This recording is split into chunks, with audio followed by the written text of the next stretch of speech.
not want to budge. That isn't it so solid.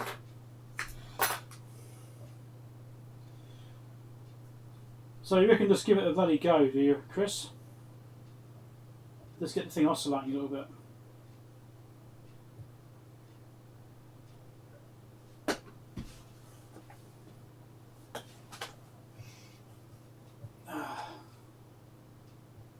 Okay. Let's do it then. What the hell? Let's give it a go. It's got to find some cables I can use.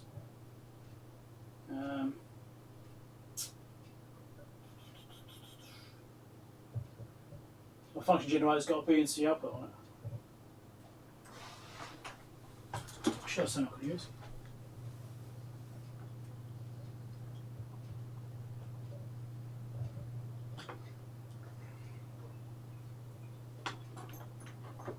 Here we go. I don't know if it can drive the relay. Could this be a disaster waiting to happen? You know, spike currents, that sort of stuff. It's got the wave generator built into the signal scope, so I'm going to use that. I do have a standalone one I could use actually, but it means plugging the thing in.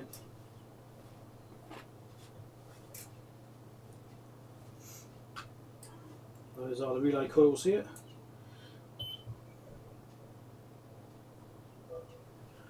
Wave generator. Frequency. I think 1 kilohertz might be a bit high. What do you reckon?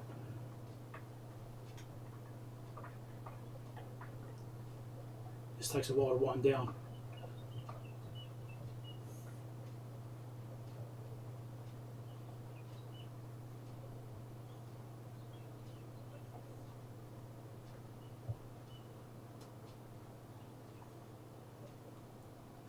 I don't know if this can drive enough current to run a relay, but we'll find out, I suppose.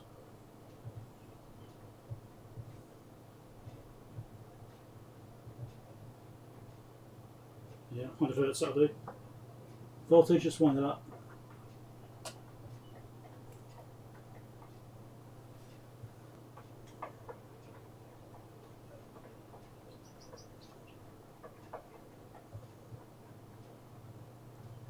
Nothing yet. Voltage is taking ages to come up. I'm on fine still. I am on fine, that's why it's taking ages. It'll make more sense, won't it? Here we go.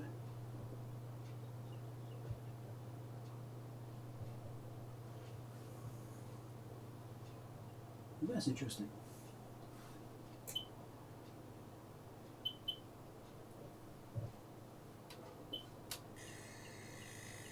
There we go.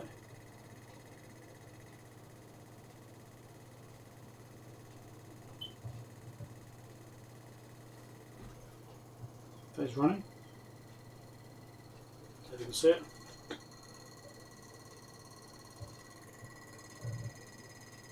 Probably can't see it on screen because it's probably moving too fast. That's at 8 hertz.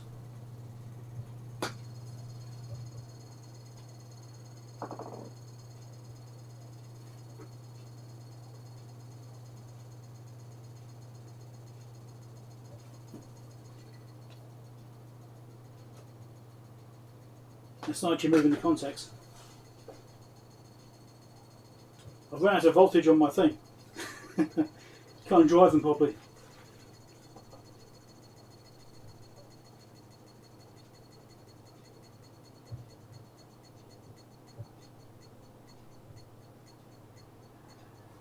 So that's at 2 hertz. See if I can catch it. It's not really moving. It's barely doing anything. So this particular thing can't drive it. So not that one. Let's get another one out.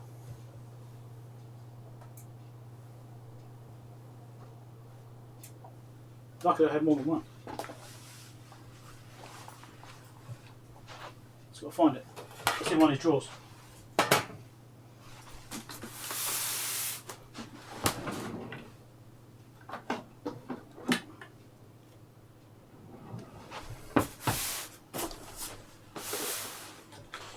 go. Got this one to use.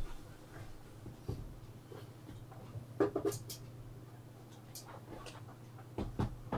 don't know which current this thing got out. Maybe it can't do the current. That's probably what the problem is. Anyway, we'll give it a go. Yeah, see, I'm going to use this thing. I only did this thing once for review. I haven't used it since then. Wow, frequency.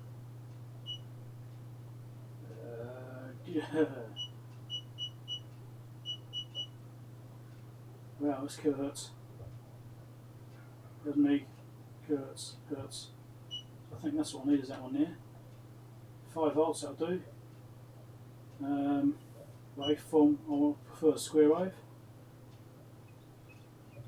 Okay. I think that would be working. Let's find out.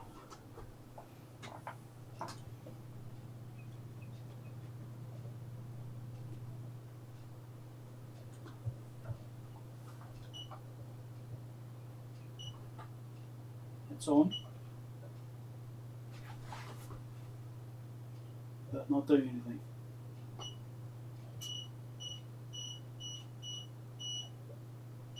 Nothing happening.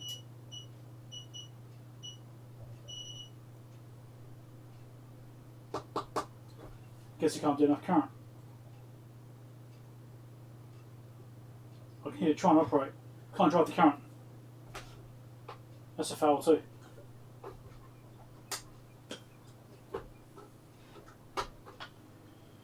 I'll have to make a circuit up for this, Chris. Seriously.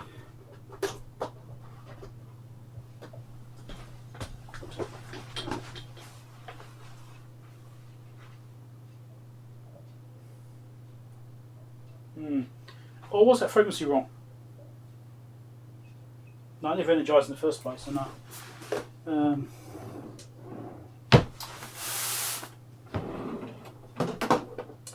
I have a piece of test gear in my other room, which might do the job. Those won't do it. Those won't do it. Oh, no. No.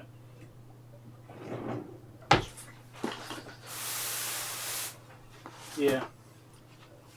Needs more current.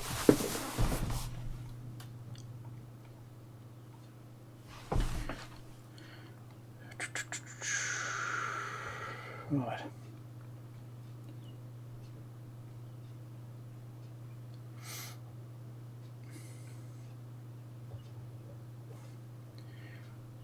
Right.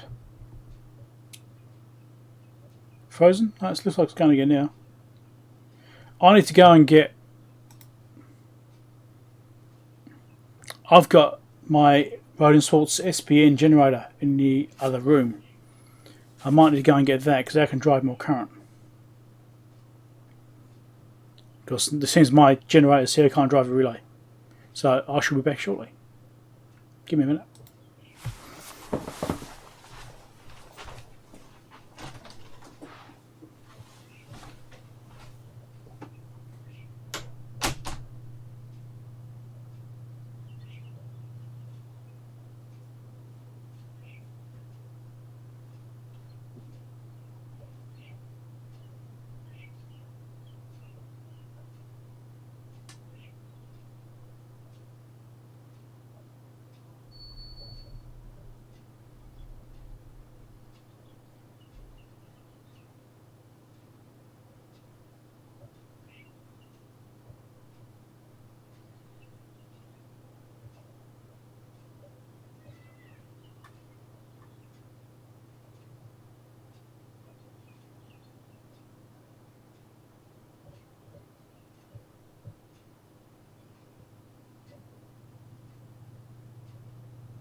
So I've got my own source SPN here. Now something occurred to me as well before I plug this in.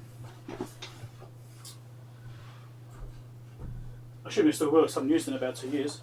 My signal and power supply over here, I'm pretty sure I can do waveforms on this, which means I can probably actually use that instead. So let me have a little look at that. Let's get some, I'll get the merch. I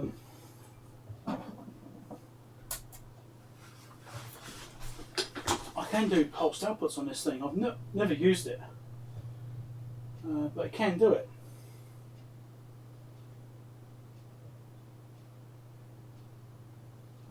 I can do stages on it, so let's just look at setting this up instead actually. I don't know why I didn't think of this before. If I'm going to use the damn thing.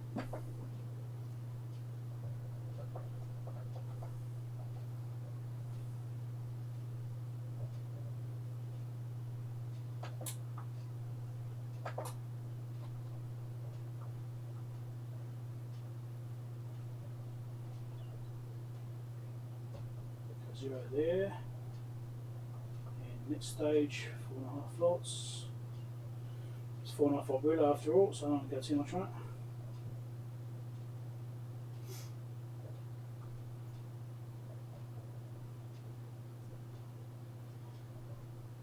Let's get this set up and then we'll see what happens. I'll be able to do it this way.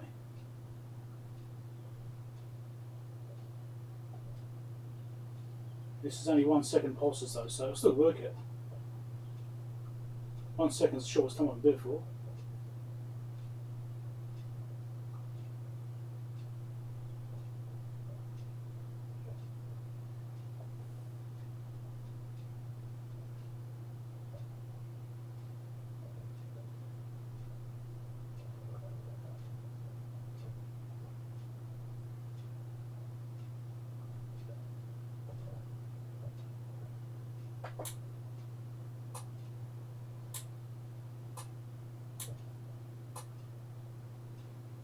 Doesn't loop, just does it once. There must be a setting for this somewhere.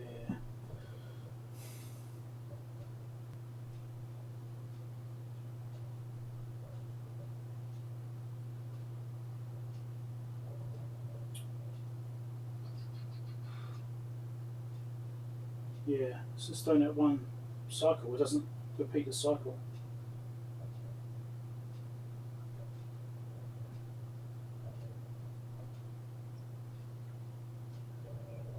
So I can get it to repeat.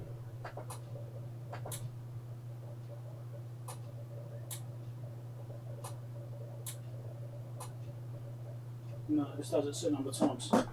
Okay, I can't get it on to repeat, so let's do the SPN.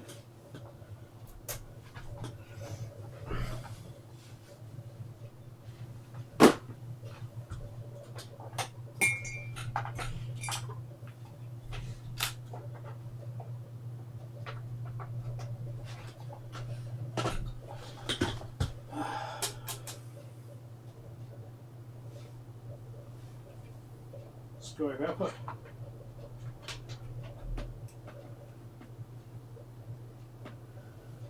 Frequency. Come on, hurry up.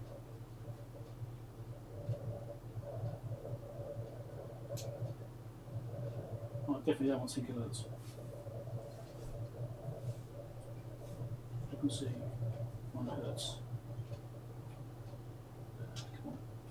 Otherwise, let's use this thing. Here we go. Volts. Millivolts, not millivolts though. Volts. 4.5 volts. Come on. Okay. You see, this does it.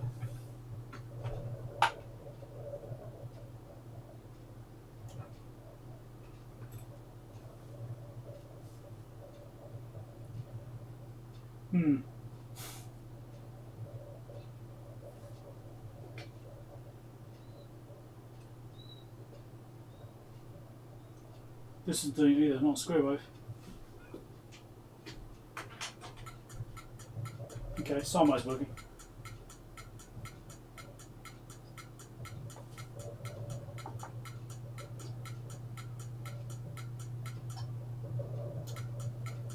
to use 50 ohms. Okay, that's working. That's doing the job. Let's move into contacts.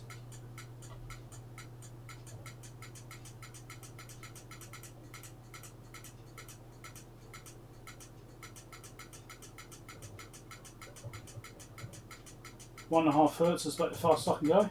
Looks of it. Maybe slightly slower. No, 1 hertz. 1 hertz will do it. Leave it going for a little bit. Okay. There we go, Chris. You happy? Right.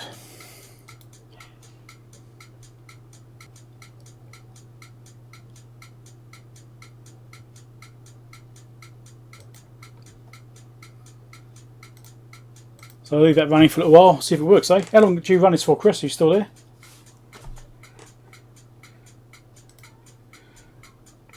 This isn't something I've tried doing before, obviously, so I'll try a little while to figure out what I can use to make it work.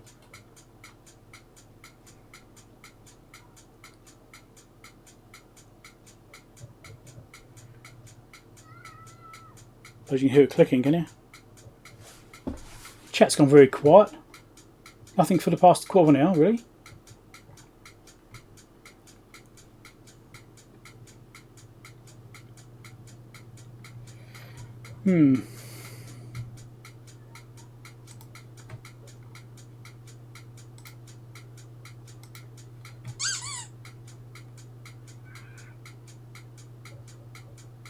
Chat's disabled for the live stream? What the hell is it talking about?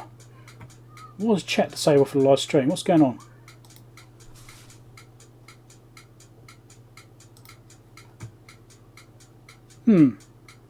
What?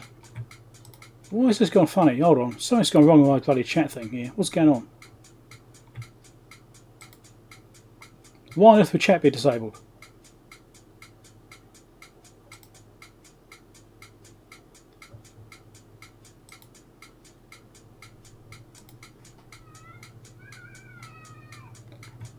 That doesn't make any sense whatsoever.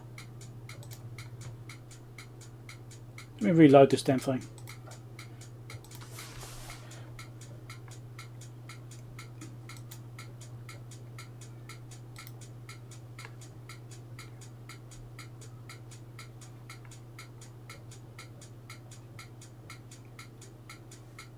Okay, right, it's back on again. I must have cut that stream off and start again. Okay, pop this out. Damn thing, it's... Okay. Now I've got a bit of chat to catch up with. Now I've got it working again. Right, let's have a look. Stream dead, mine is working, works better if you want some current through the contacts, yep. 50 hertz for a minute. Well, I can't, this relay won't run 50 hertz. Okay, here we go.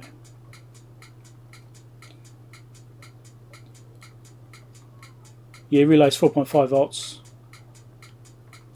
And I'm running at 5. It's pulse, so it shouldn't really matter that much.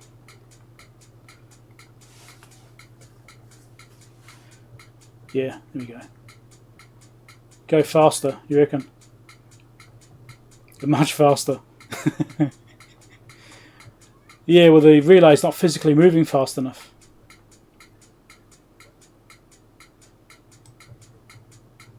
Here we go. Right.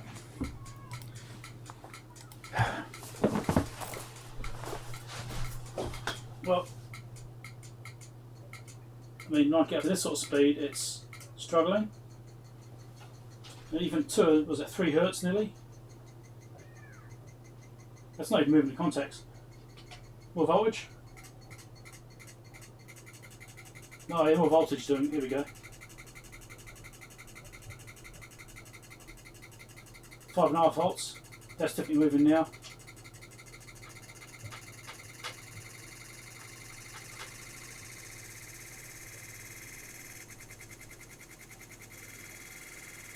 That's about 9 hertz.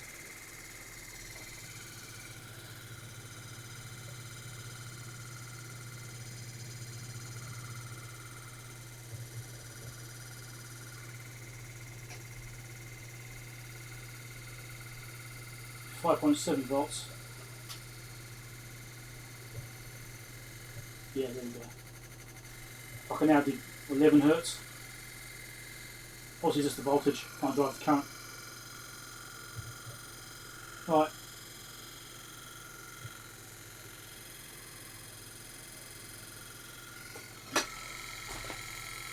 Of course, the video on this, shall we?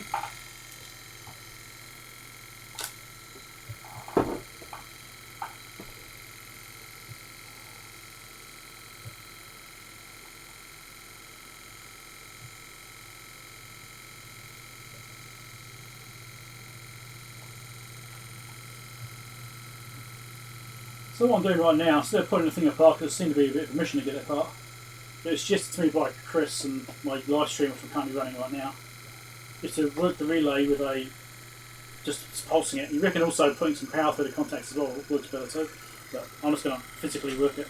So it's running right now at 11 hertz at 5.7 volts, which I need to get the current up to get the relay to operate properly at that frequency. It's supposed to go a lot faster, but involves using a lot more voltage if I'm doing that. And I could try down a bit more. So 6 volts. So 4.5 volt relay, but being it's pulsing, it's probably not so bad. Okay, at 6 volts I can do like 15 hertz. So, right, see if this cleans contacts up. If it does, then great. If not, then oh well, it's worth a shot.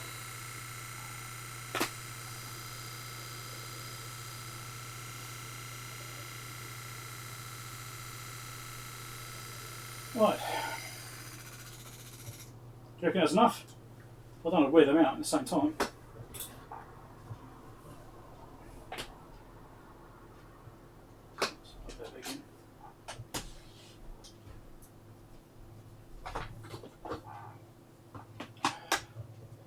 This is how I repaired as well, this SPN. I fixed this a while ago. This is bloody flying now. God.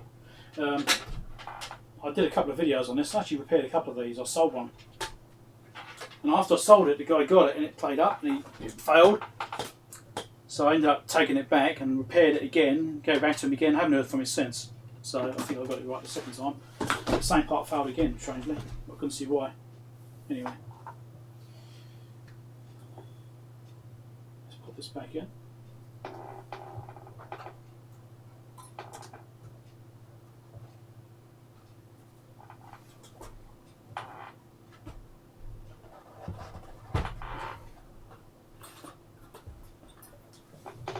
Obviously a bit crowded in.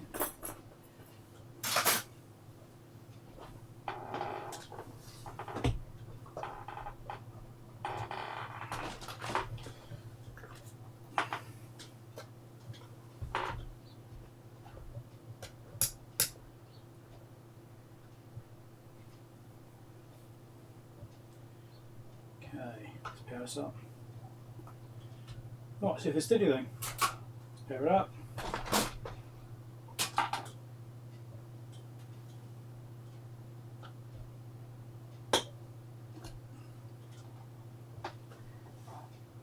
So, which resistance was it? Was it 19k we're looking at?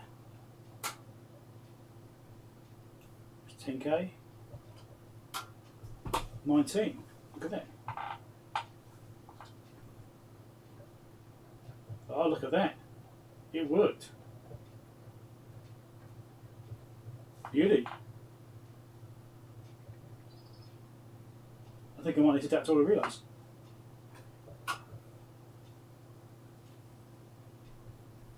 So, okay, I think I might have to do that to all of them then. I think it was 19, wasn't it? It was 1.9, 19, yeah, I think it was 19k, wasn't it? I was playing up before. Might be remembering this wrong. Where's my piece gone? Relay 15.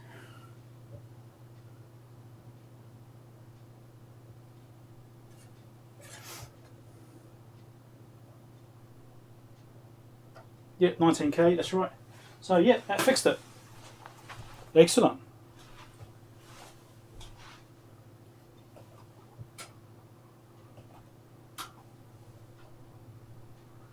Cool. That's looking good.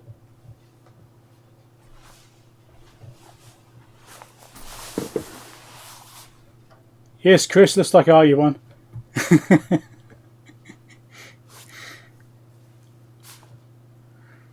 Yeah, I did try putting the relay contact, the relay cover off, but it's stuck really hard. I didn't want to force it. I didn't want to break the casing.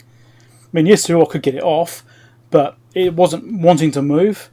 So it's just really tight. Even though I was releasing the tabs which hold the cover on, it wasn't wanting to move. So I thought, well, I'll see if this other method works as well.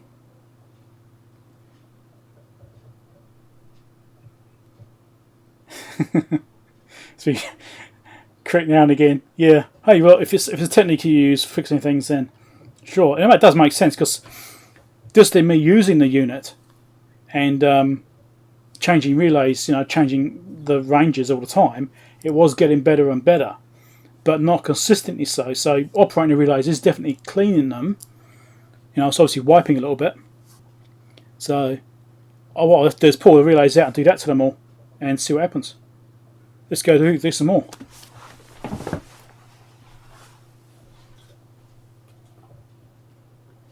So now that seemed to work on that relay, I'm going to go through all of them and do exactly the same technique on them all. And we'll see what kind of result we get at the end of that. Better turn off or stick my fingers in again.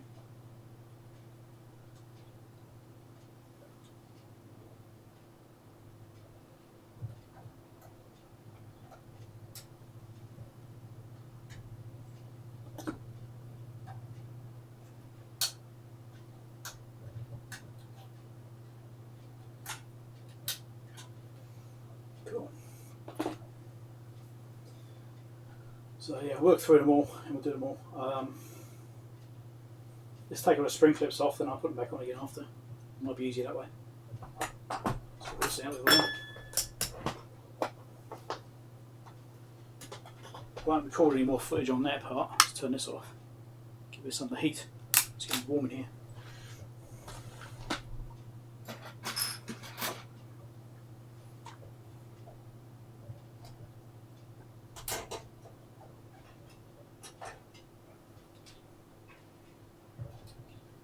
Yeah, I reckon all the relays need it. I mean, I think it's probably about half the actual relay ranges are working okay.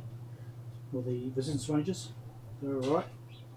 So, I reckon I'll just do the whole lot. Work them all a little bit like that. And go from there.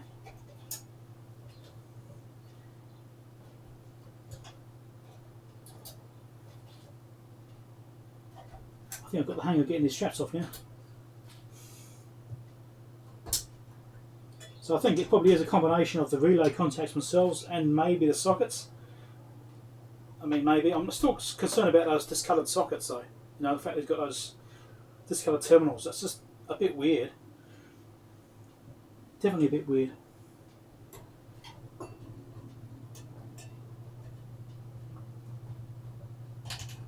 think these are all the same size.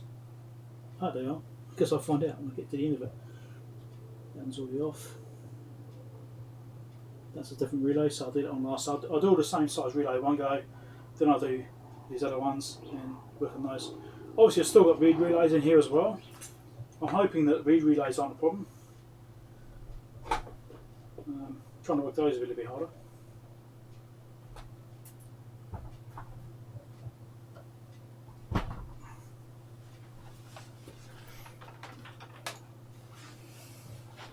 So yeah, it'd be good if this works. Pretty happy about that.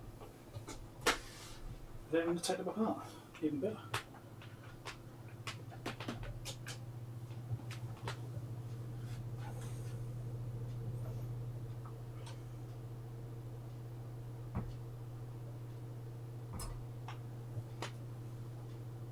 Yeah, it's got discoloured terminals as well. It's just weird. I don't know, maybe it's been abused a bit at some point, but you'd think that if the socket's discoloured, that the terminals on here would also be discoloured and not been. It's not been a problem. Alright, how do I use this bloody thing? I've forgotten. So let's do 6 volts. Is that it? There's something weird about this. Well, we're done. Screwed up now. Here we go. Right. Anyone else has used this thing? Hertz. We'll do that one first. I think I'll do that first, switch it over, then do that. There we go. That's operating. Barely moving.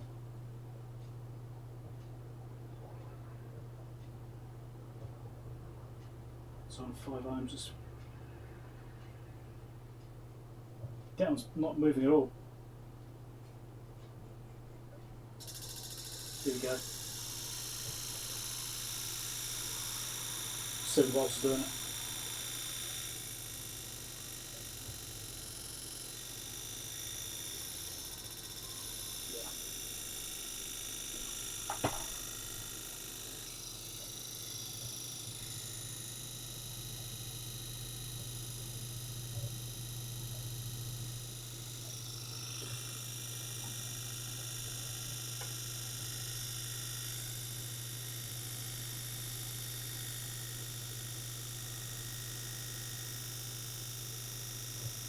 Obviously, because this can't do enough current, it's going to work a little bit harder. That's better. It's moving properly now. Cool. A bit noisy though.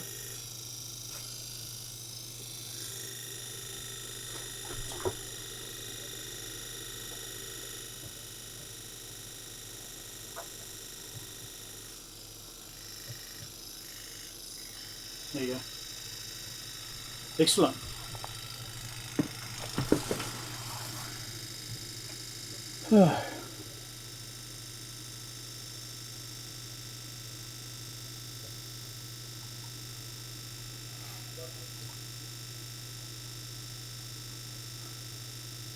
Yeah, I could try using a standoff onto the post to try and pull them out.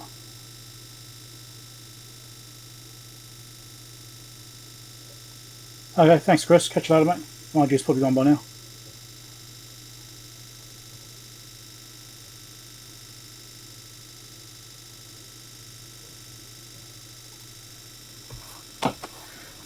Right, this could be a bit of a boring thing though, going through each one of these.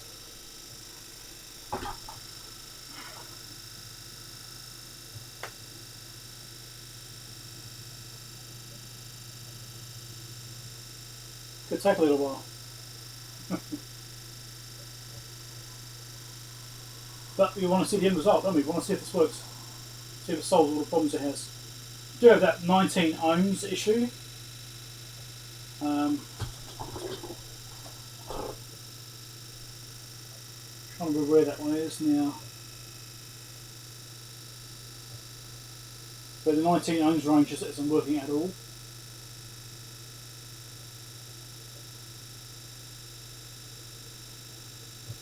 Just trying to visually see where the resistors are.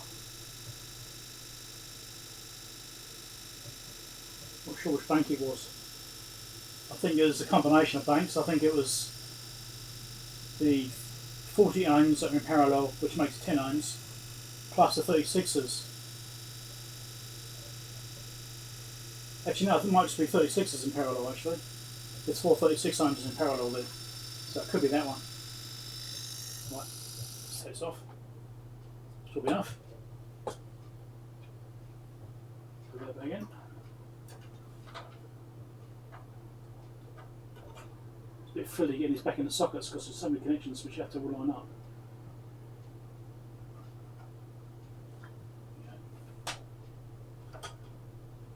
So that was K15 we've already done. That was the first one we did. That was K14 we just did. Let's do K13.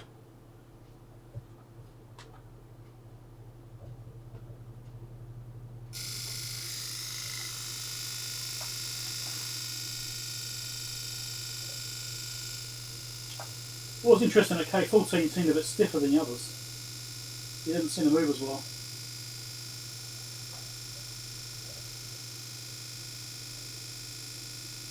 So I'm pretty sure that the only problem with that 19 ohm one is either the relay itself is just not switching, like the actual contacts are just so dirty it's not working at all, or that the control circuitry to that relay is bad. So let's find that.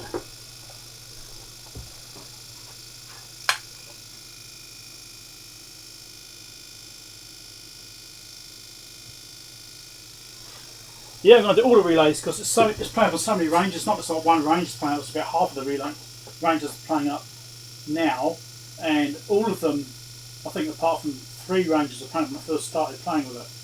So, 19 ohms is K9. Or K5, 6, 9, 16, 17, 30, 31. So the commonalities are like, the other ranges were kind of working, but 19 ohm was definitely rad. So it's probably K9 relays most likely the one, which is the problem. Which we'll get to, that's over here.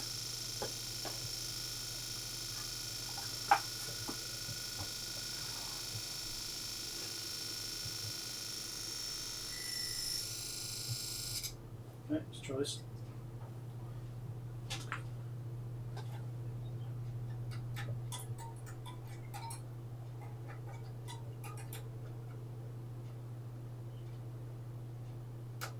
Come on, go in. There you go. I hate to bend the contacts on these things. That wouldn't be good.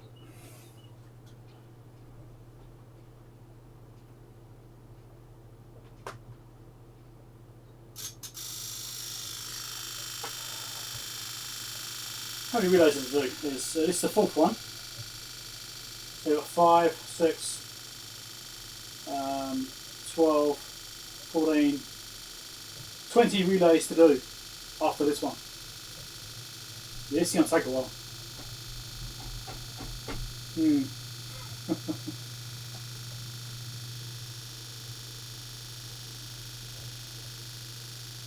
And plus there's also read relays in here too, but I'm not going to work those. I'll see how it goes without doing those ones. Because obviously I can't take those out of circuit.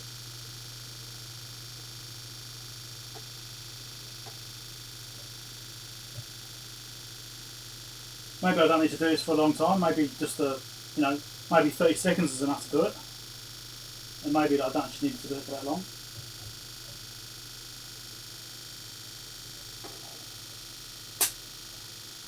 Anyway.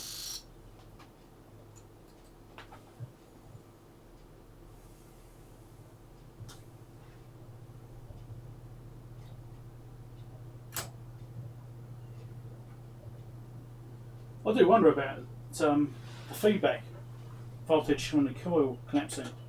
If that's a problem or not. I wonder if I should put a bypass diode on these things. Yeah.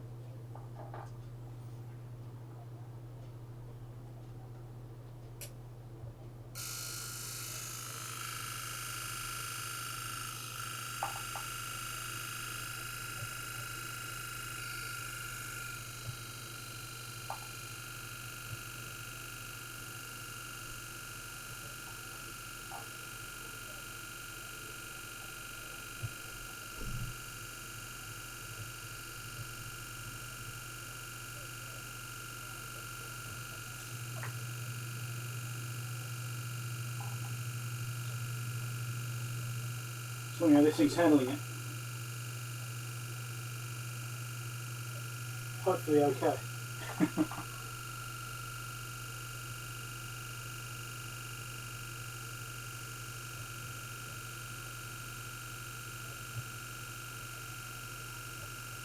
This is going to be boring, isn't it?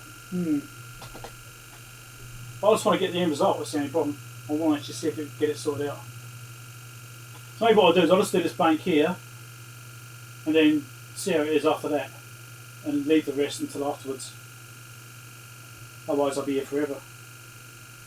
I'm sure it won't be a particularly exciting stream doing that forever. This is K11.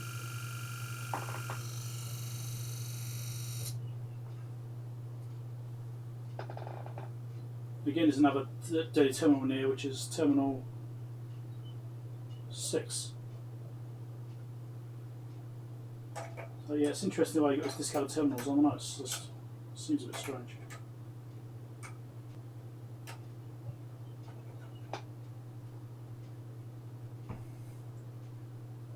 This is K10. There's only a few more to go, so probably in a couple more minutes. Well, a few more minutes. And I had that whole bank done, and then we can try again. and see how that looks after that. Be interesting to see if it fixes it completely. Alright.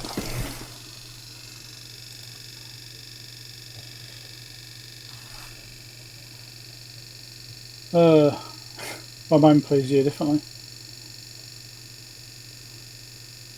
Got to hit the sack now, yeah, okay, thanks Dave, dropping by, catch you later.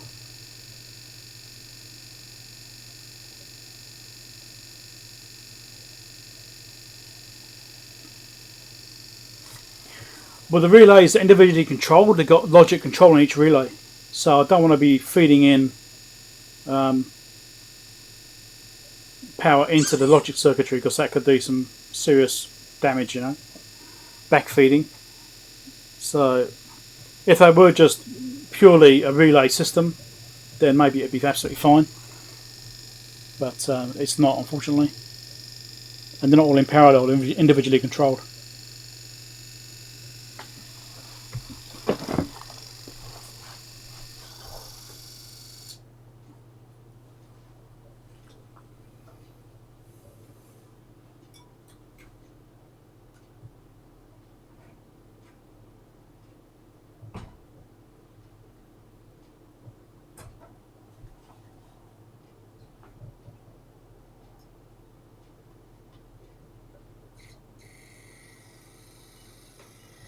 It's interesting, some of these relays are easier to move than others.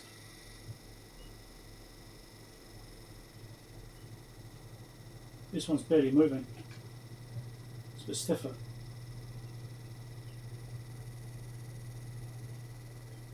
Or it's just quiet, I'm not sure. Yeah, voltage isn't changing much.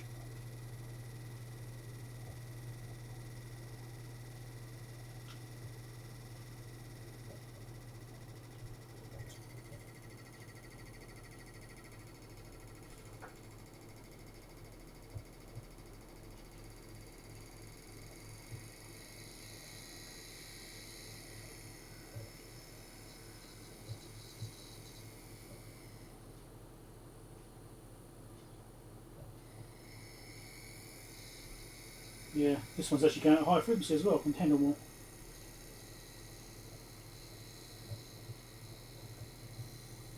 Not sure it's moving all the way. This is relay K9. That seems coincidental, doesn't it? This relay is different to the rest. It's not behaving the same way.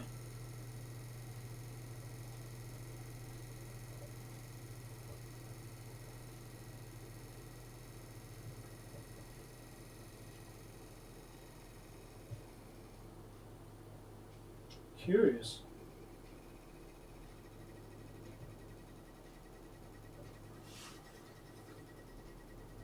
This might be the problem. This relay might be bad.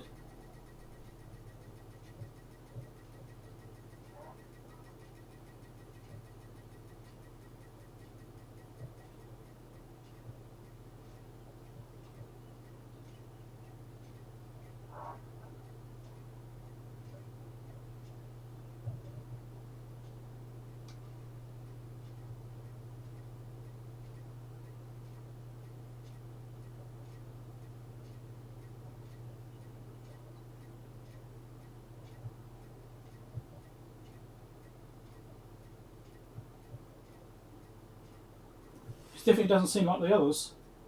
It isn't behaving the same way.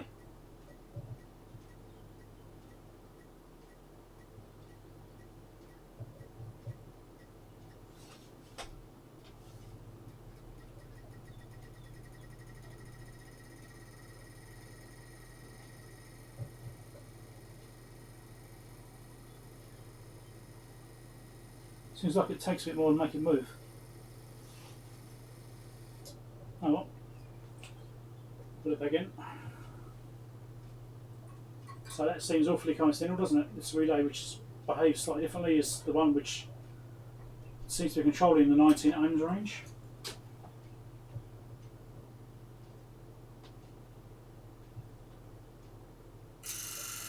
I mean, the difference between those two, you can probably hear the difference. Significant.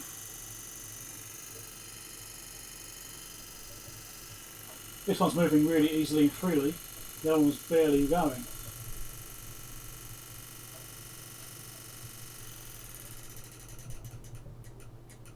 But this one's actually going ping, ping, ping, and the other one wasn't. It was drifting. It was much slower movement at the same, like 1 hertz. This is actually like pinging off when it's coming off, whereas the other one's drifting off. So I think that must be a bit stiff.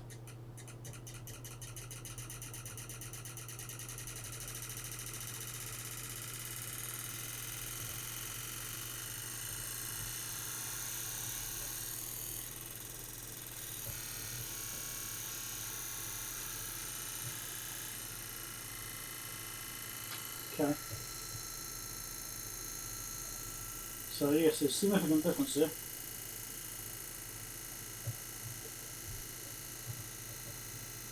So I might have to pull that relay apart and have a look at it, because it looks like it might be lubricating or something.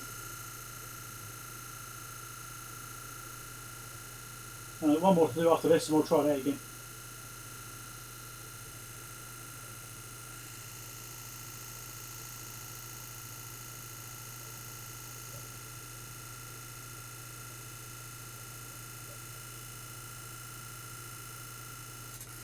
Now do.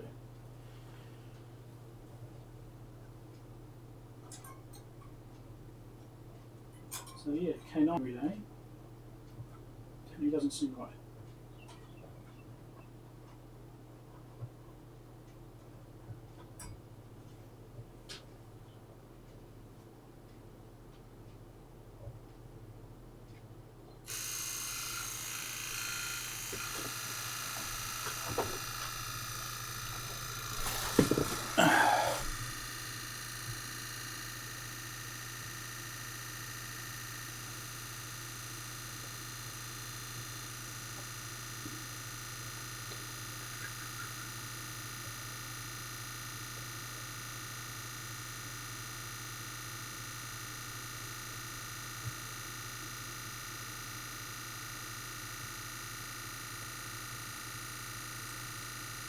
Yeah, I've never had to do this before with the relays. I've never had to be in a situation where I've had to do this kind of technique.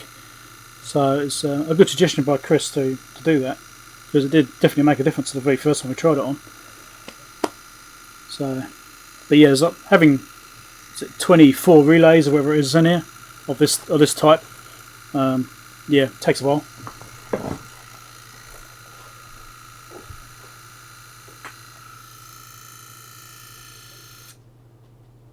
Right.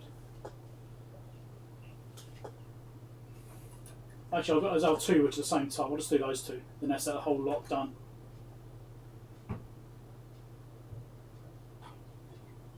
These last two here. Then that's the whole stew is done. I don't know exactly where I'm up to.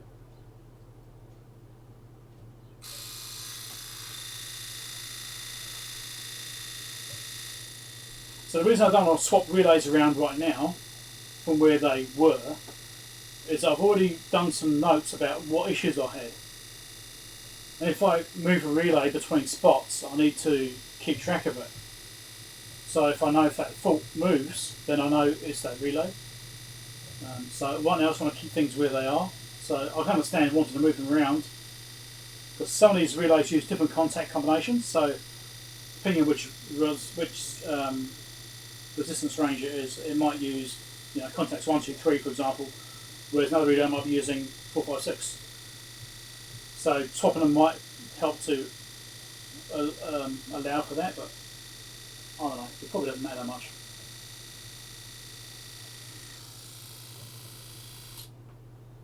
Only one more to do, and we'll give it another go.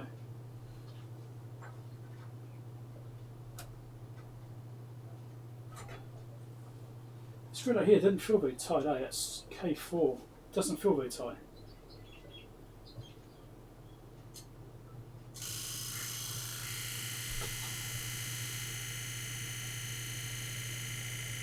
The contacts look alright. Just feels loose in the others in the actual socket.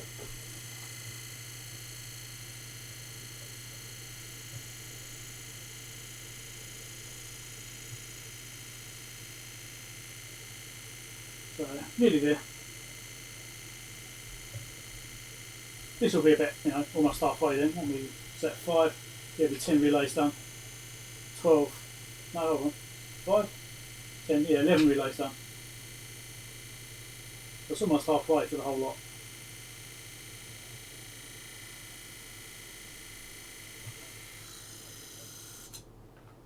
Right.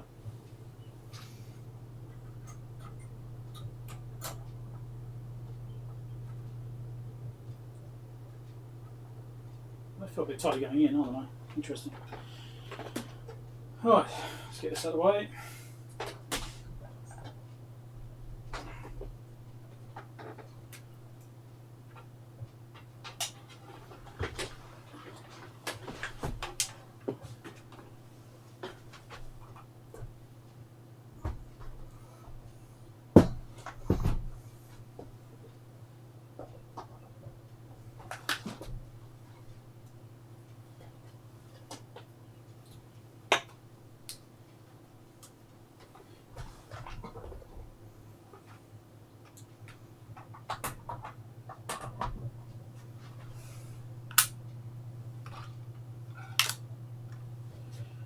Moment of truth, I suppose. Check the chat before we start recording.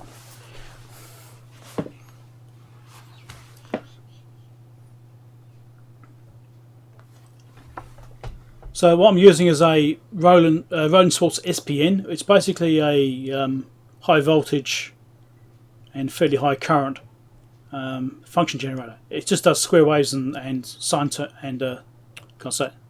waves. So that's what I was using for that. That's actually a piece of gear I repaired a few years ago, 2 or 3 years ago. I did a repair on that and did some videos on it.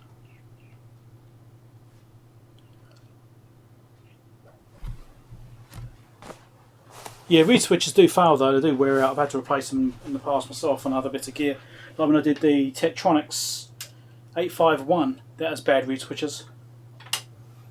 So they do fail.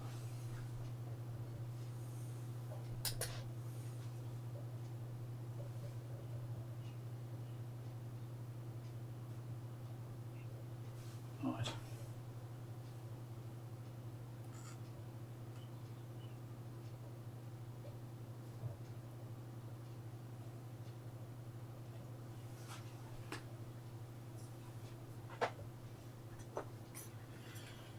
Okay, so I've done the pulsing of all these relays, all these big ones, which I think are 6-pole relays. So there's 2, 4, 6, 8, 10, 11 of those I've done. I haven't done the other relays yet, I've just done these bigger ones. So we'll see if that improves the situation on these other ranges. So let's pair it up and we'll see what we get. So I need to do 2-wire compensation for a start. So lead resistance is about 2 ohms or so, thereabouts. It settles a little bit. Sorry, 0.2 ohms. So we'll shove that in there. Start with a short. So it's still slightly higher, but that may not be a relay I've cleaned. There might be these other relays over here. I think it was these ones used. So probably not been done yet. So let's do 1 ohm. That looks about right. That agrees. 10 ohms. Slightly high. 100 ohms. Slightly high. If there's a relay which is leaking or has a bit of contact resistance, it can actually affect more than one range, because some relays are used in multiple ranges. So if there is one which is not quite right, it will affect multiples.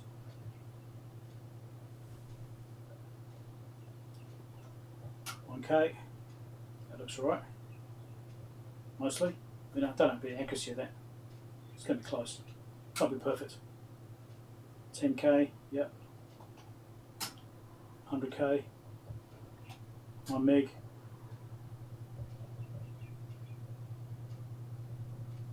Looks slightly off, doesn't it? But low, so it's not going to be resistance and contacts. So this is 10 meg. Looking a bit interesting there. 100 meg. It'll get there. Or not. Alright, so let's go back down the other end again, do 1.9 ohms. So we've got 2 ohms on here, 2.07, we've got 2.2 there, which basically lines up with that lead resistance we've got there of about 0.2 ohms. So that's the 19 ohms, still dead, which I think is this relay here, this K9. I think that's the one which is problematic. It doesn't seem like it's switching properly. So under 90 ohms.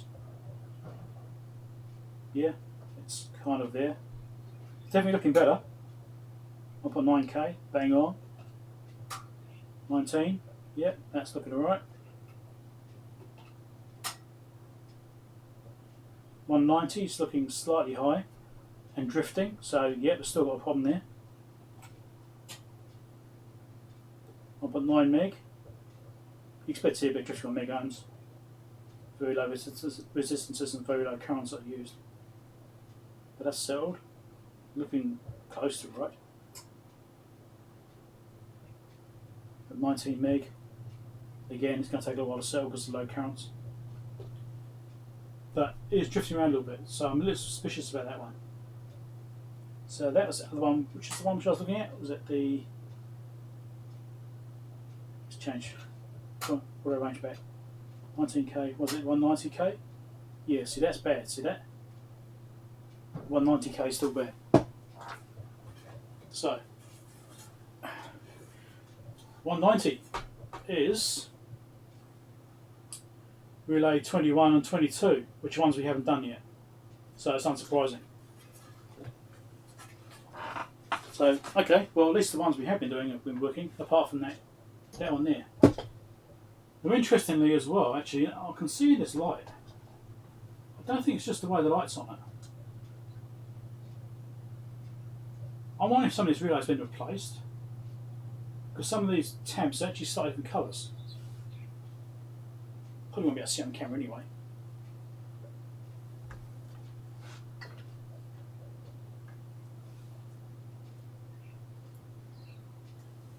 I can see that this one here is whiter than this one. So these are darker, that's lighter, these are lighter, that's darker. It could be nothing, it could just be part of the manufacturing process where they had slightly more additive in there or something. But it does seem interesting that you've got some different colours. It's normally not that obvious. Anyway, so K9, which is that one. I think I've got it right.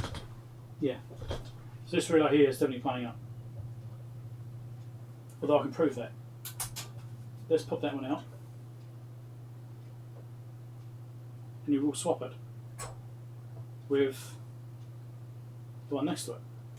K8. Swap those two around.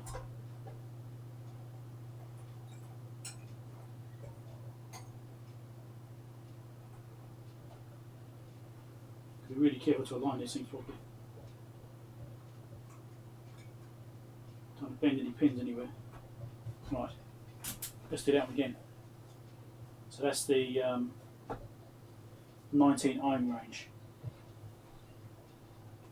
So it's 10 ohms, which is currently dead now, which I think is probably, I'm guessing that's the relay I swapped over. 19 ohms, doing 21. There we go. So yes, bad relay, definitely.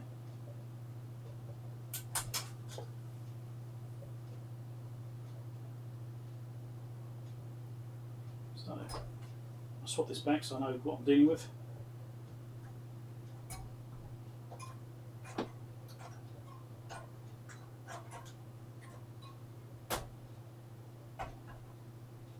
Okay. So this relay's still dodgy. So it must be hanging up a little bit inside there or something. So I'm going to have to try and get this one apart. Didn't really want to go there, but it looks like I'm going to have to.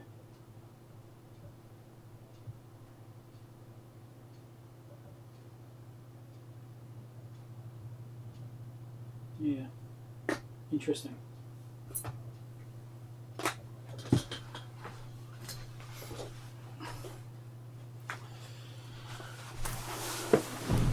Let's have a look.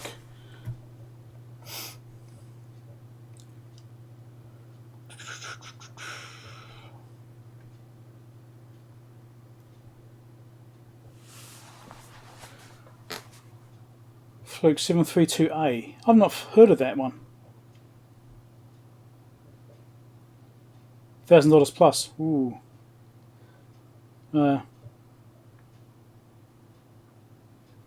a data position. A200. I'm not familiar with that one either. K9 Wilberforce. Right. Okay. Hello, William. Standoff and spudger. That's what I'm thinking I'm going to have to do. I need to get one apart because it's not moving right.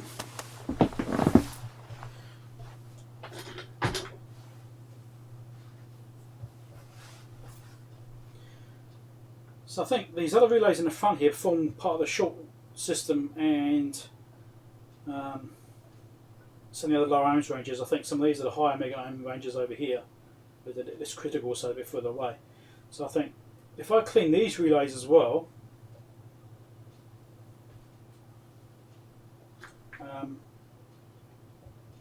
I'll probably only distract and end up doing the relay for bloody 5 minutes or something, wear it out. I'll probably best if I don't do that actually. Doing two things at once near interval.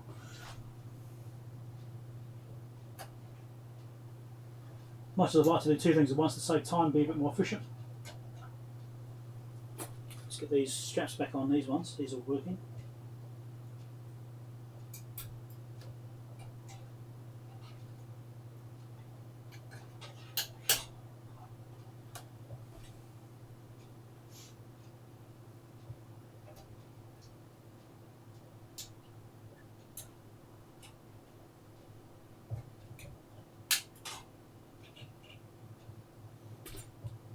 Then I'll pull that relay apart, and, well, try and pull that relay apart. It's going to be interesting, isn't it? Does anyone want to look up and see if I can find one of those relays? So it's American Zettler, 4.5 volt DC, and it's got part numbers of AZ431-17-205. You want to find something like this? In case I have to replace it. You guys are pretty resourceful, you tend to find things quicker than I can. Strangely. You often beat me to it.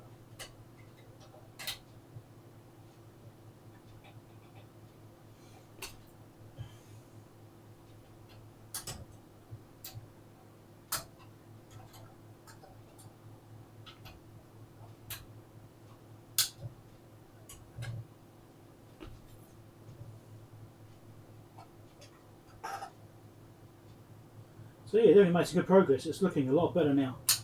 I actually should have a look at my notes and see which ranges I was seeing playing up before. Okay.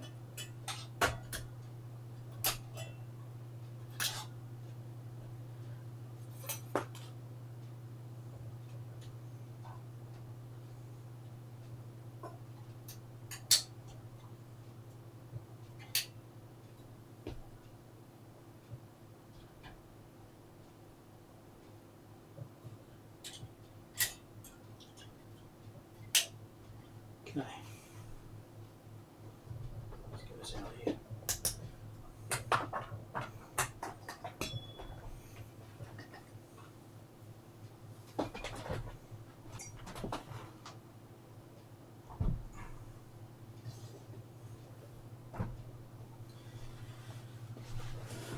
Come on. Thanks, AJR. 35 watching now. Oh, 34. Back down again. Okay. That's all right. So let's try and get this relay apart. The thing is, if I change this view to the narrow view, the zoomed in view, the automatic switcher is going to go back to the wide view. That's what I was going to do, right? It's going to...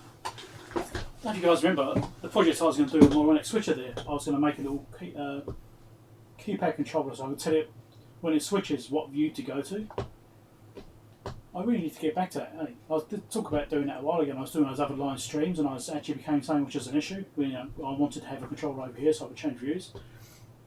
But yeah, I never got back to it because I stopped doing streaming for a little while. So I really need to get back onto that project. I've got all the gear to do it. I've got the touchpad, I've got the capacitive touch stuff. So I can interface that with the Arduino, which is running the switching, and just to put out different key commands. Very easy to do. I just need to sit down and do it. Right. Get the spudges back out.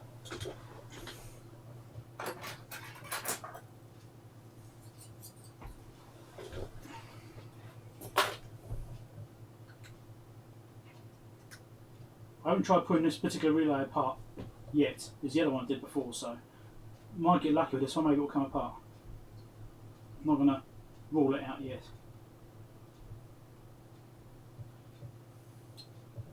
The plastic tabs on these are actually quite big.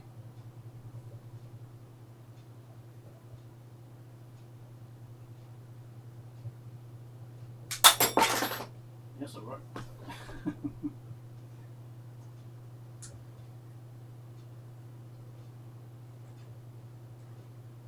That side moved.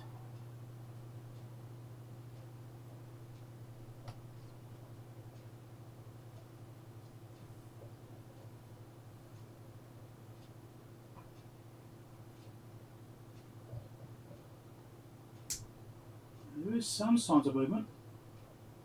I might get lucky after all. Let's try if I can get this one like this.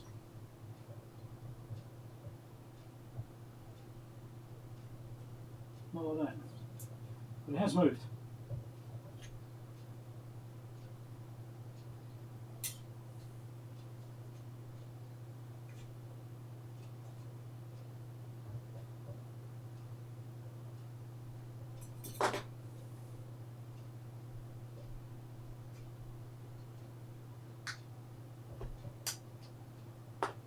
Oh, it's going.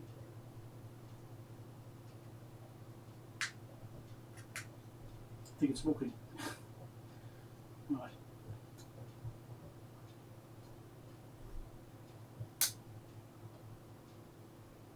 It's definitely come out a little bit.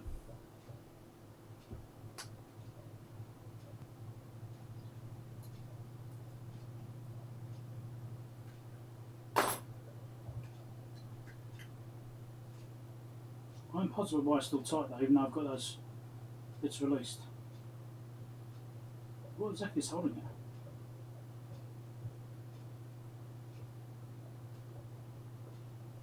Anyway, I should be able to pull that in now.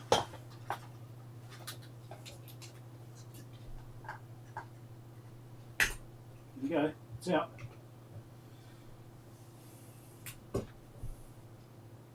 So why is this so bloody tight?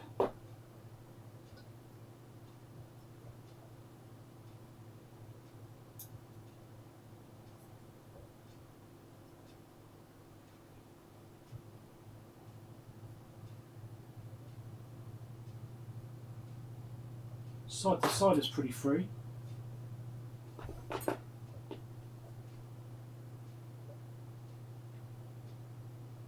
You can see it on camera, but it's wiggling that way just fine. But it seems the other way it doesn't want to know. In that hinging mechanism.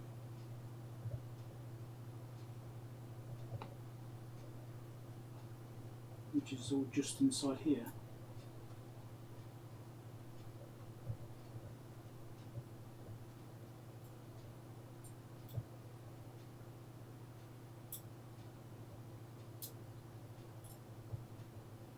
I actually think that's not sitting in the right place.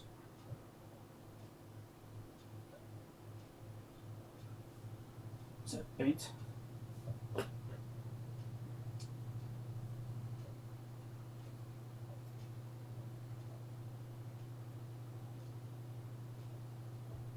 They can't pull up enough.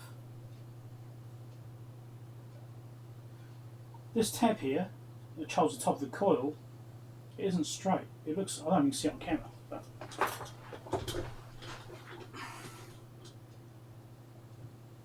you see that tab on the coil? Does it? Can you see it's bent?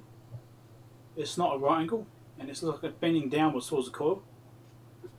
I think maybe that's what's wrong. It's pushing the coil down too much, and so the bottom part can't pull up.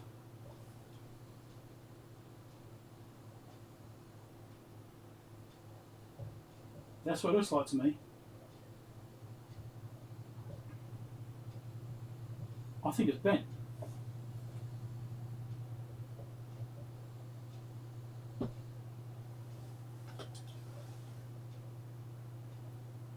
Let's look at these other relays, see if they look the same. Let's pop another one back out again. Let's compare it.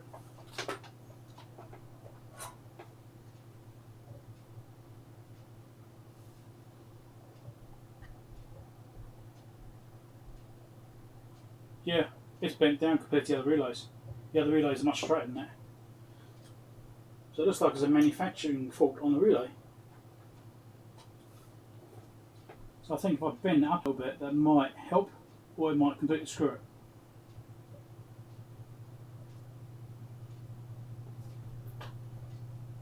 So because side to side it's not tight, which means it's not binding up. It just can't move.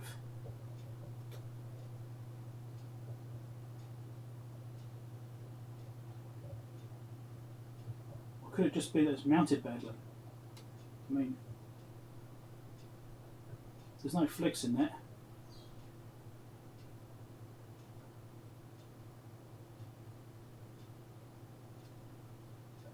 I think it's just bent. I think that's all it is. I think it's badly made. I'm 90% sure that's what's wrong.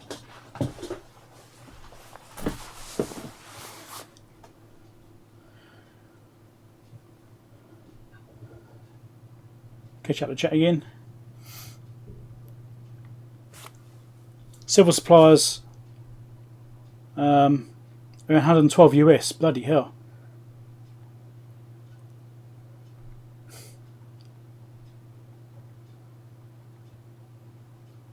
Yeah, getting test gear on eBay is really hard now. It's got expensive. When I first started doing these videos, it was a lot cheaper, and the price has actually gone up. You know, broken stuff is expensive. It's just incredible. Unless you happen to get lucky. Like this thing here, when I purchased this, it cost me more for the postage than I paid for the unit. To give you some idea, as well. Now, it's $500 postage I paid.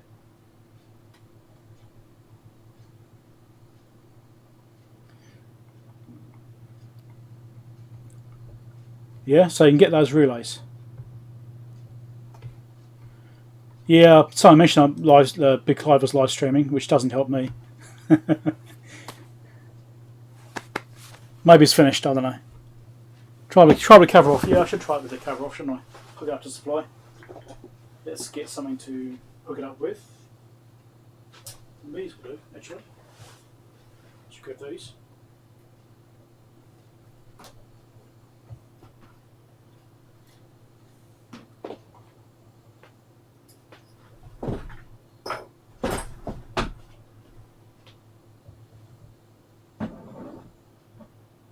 That waveform's still in this one.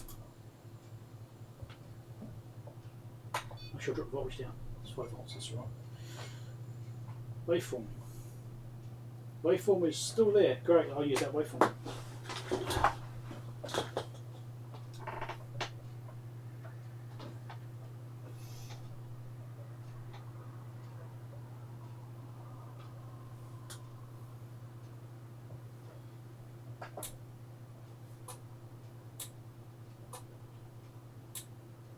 Yeah, that's barely moving.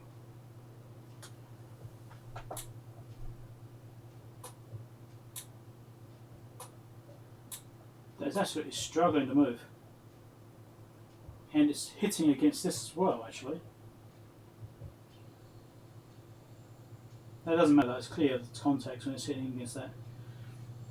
So yeah, it's definitely not bending back. It's not, it's just not doing it.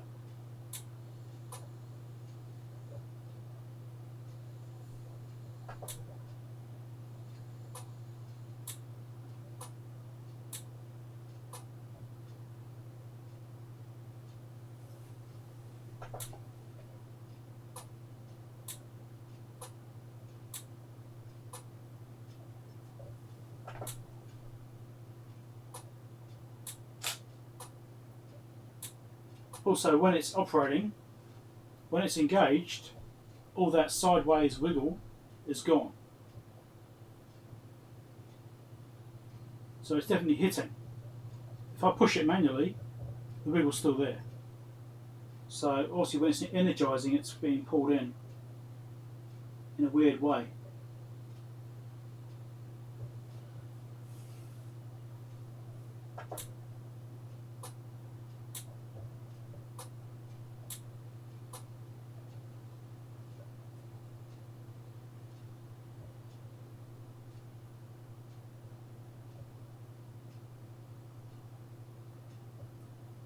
I'm just not convinced this is right.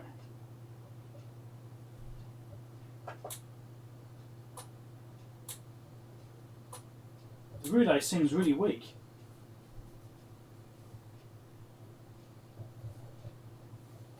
Okay, I've got another idea. Let's measure the relay resistance in case there's a problem with the relay winding. And of course, I've got the wrong bloody probes on here. Anyway.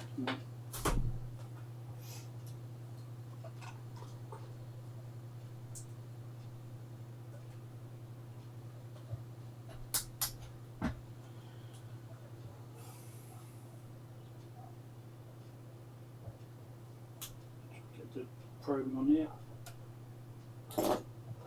Try and get good probing.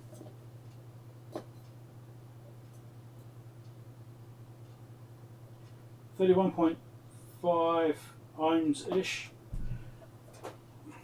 Grab this one out again.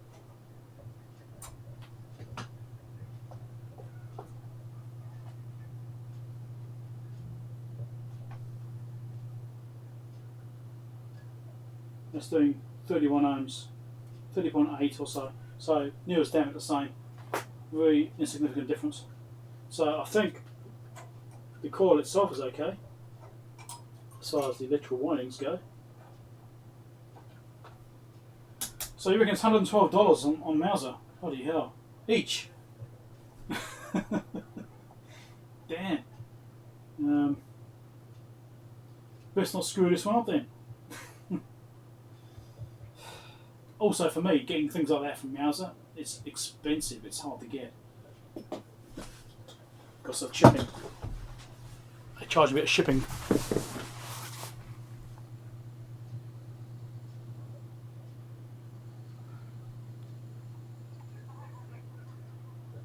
Lewis has finished streaming as well. Oh, okay. Yeah, call's fine, so that's alright.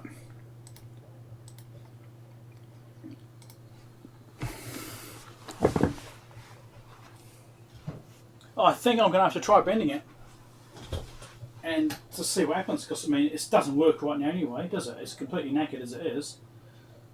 It just isn't moving correctly. The arm can move. I mean, is it the springs too tight? Because I mean they are sprung, but it's not snapping. It's not a rigid, hard movement like a relay should be. It's sort of drifting. And it's not from being bound up. You've got this screw on the back here which holds it all together.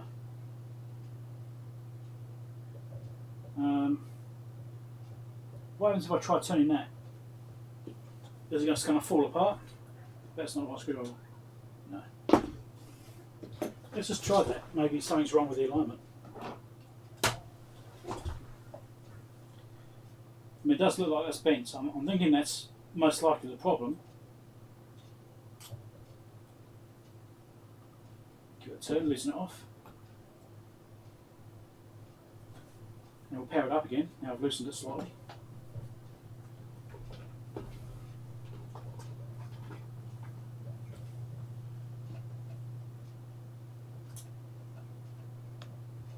See what changes in there.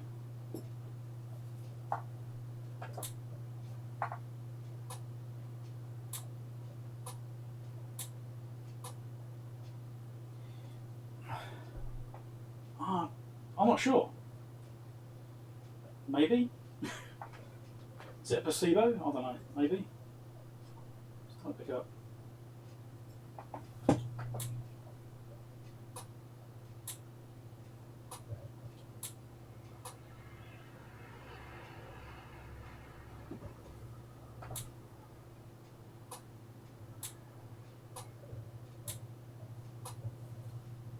It still seems really weak.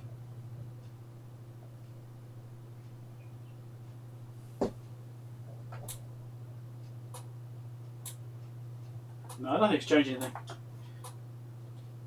She was tight. Okay. So I think I'm going to bend this. I think I'm going to have to.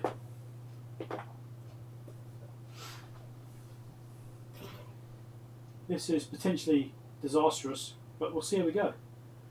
Unless there's something else I can look at here.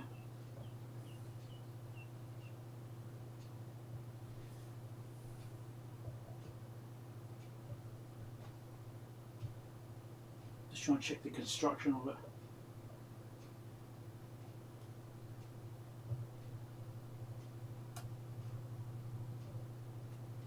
I mean, the spring on there is pretty strong.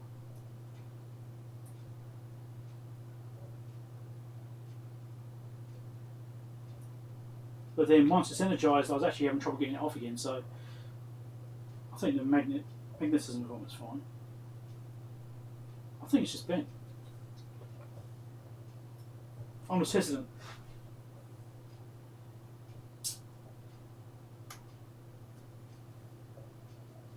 Because I might snap it off instead.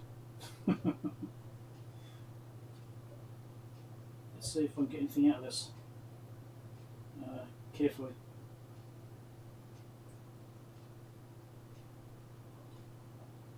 Okay, that moved.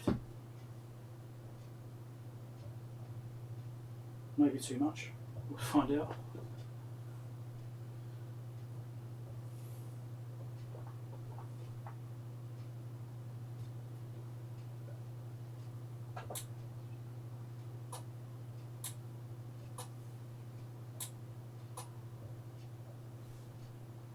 Interesting, it's actually worse, not better. Okay, maybe I wanted something here. Well, it could be that I'm in C-frame alignment now. Something's definitely wrong with this relay. Definitely. I think I might have gone too far there actually.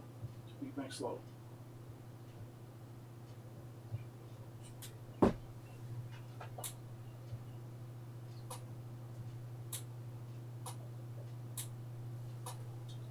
It just doesn't look happy. It still looks really weak.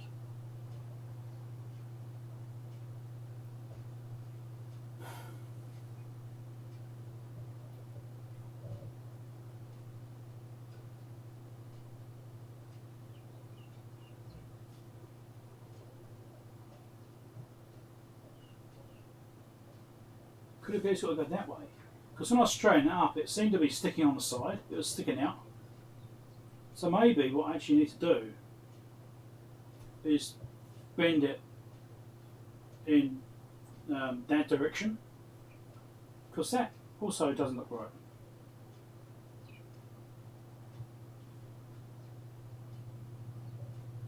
Can I do that very easily? I'm not sure. I could try. I'm hesitant.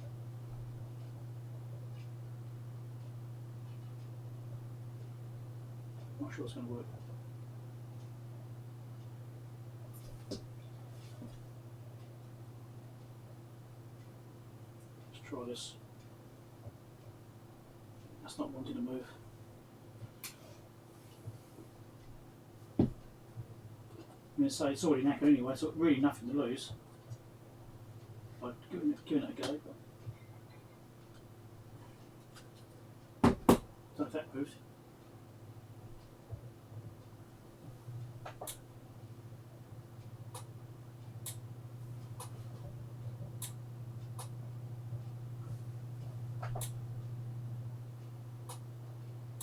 That's just really, really weak. It just doesn't work well.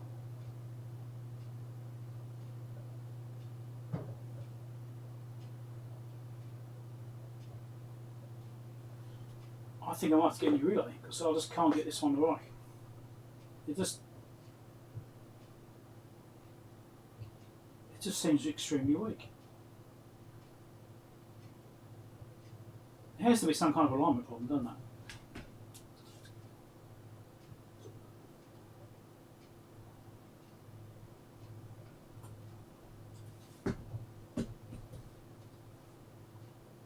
I don't know if I can even dismantle the thing. Can I dismantle it completely? I pull these pins out. They do move.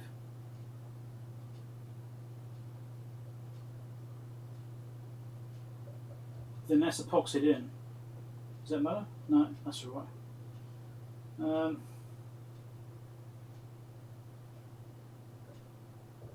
Could be it's too far away.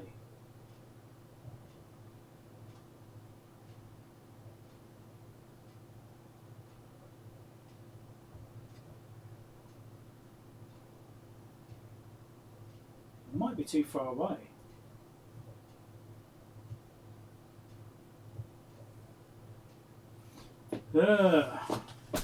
This is frustrating. Back to the chat.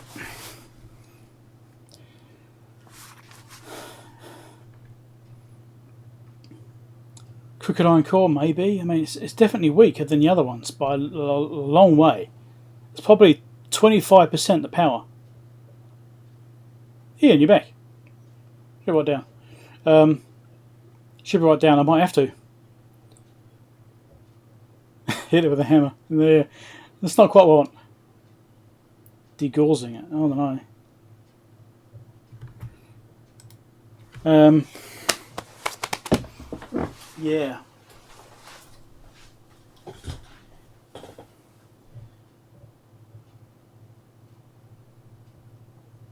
I'm pretty sure that it's not formed correctly, and that's what the basis of the problem is. It just because when I straighten it out to be a right angle, then this is hanging over the end, which is why I think I've gone too far with it. I can get the contacts out. Might be able to just get that bit out by itself and leave the. I don't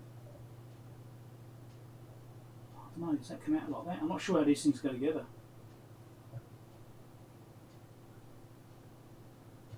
And that's just floating in there. Okay, that's just floating.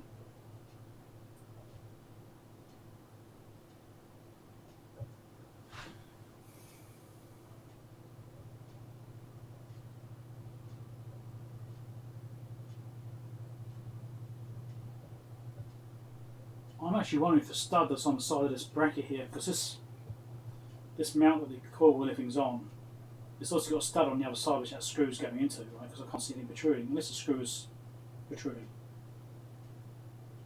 With the locator, I can't quite tell. Could be a stud.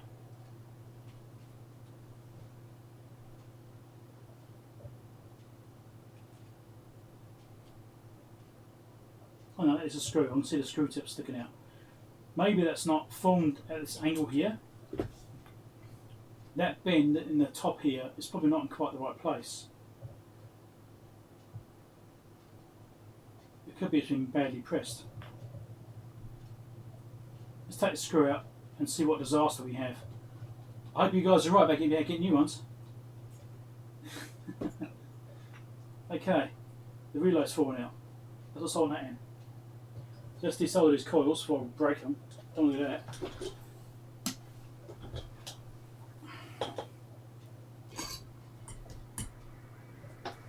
I've got to untangle wiring. Sometimes I'll clean my desk up.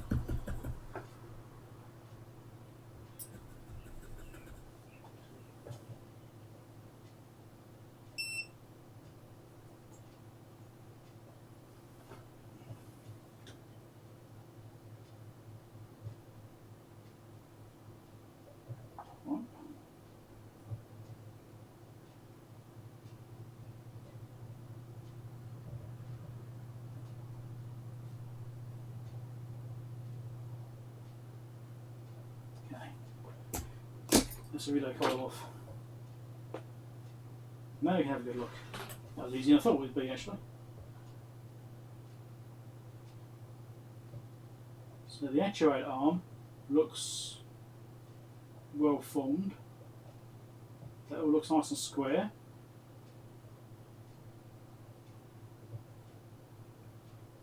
I think, actually.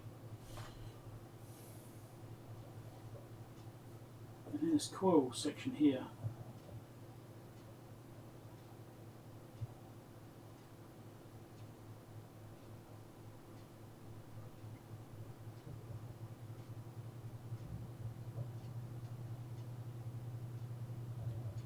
Yeah, I think this is as badly formed.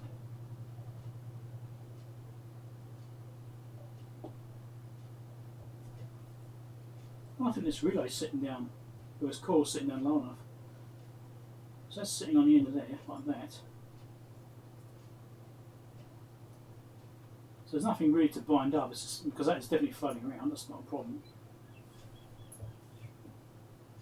Unfortunately you guys can't see that much either. That should be working nicely.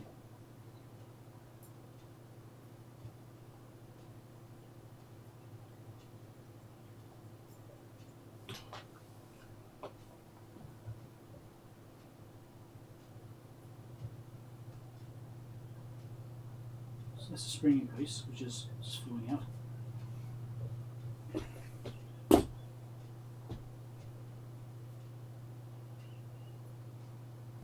So that's a spring.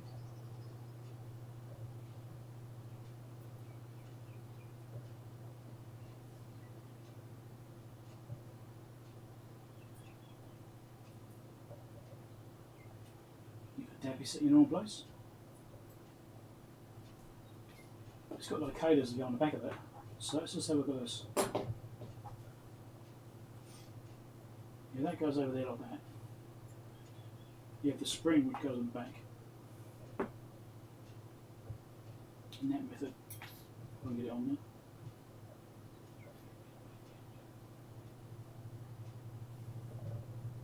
Like that. Come on. Is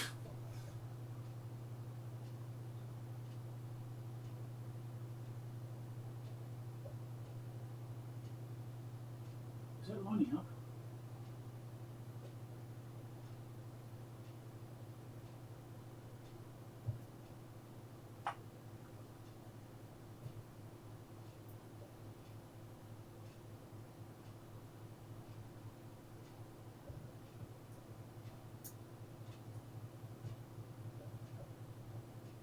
I know you guys can't see much right now, but I'm trying to figure this out myself. Spring aligns properly.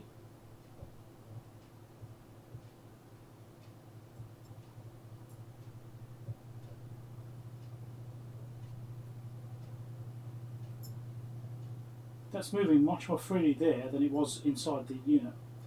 That's probably because it's pushing the contacts, isn't it? We'll push these.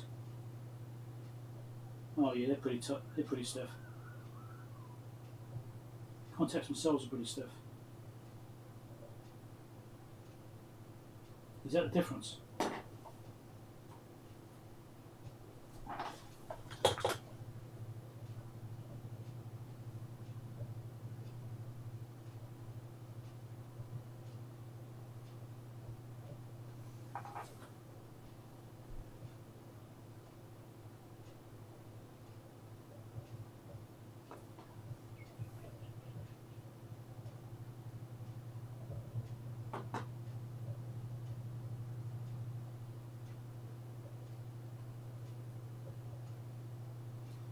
Not sure. These contacts are really solid.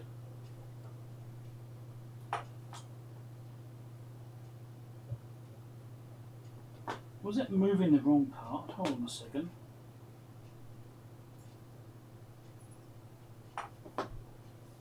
Is it hitting on there?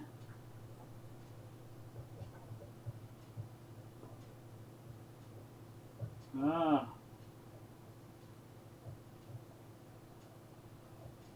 I think I know what's wrong. I think I figured it out. So instead of actually hitting on the centre part of the contact,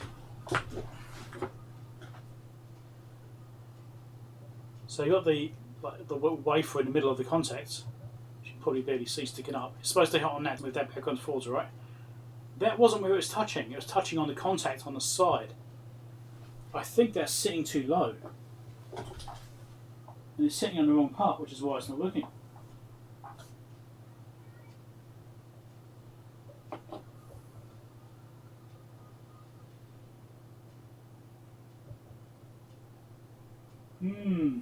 I think it was. Let's put it back together. Have another look at it.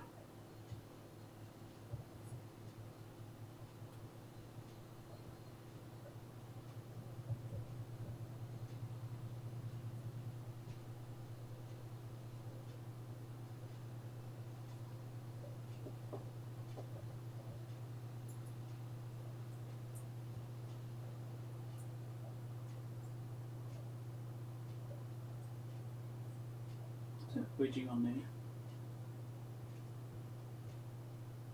Hold on a minute. Hold on a minute. What's happening here?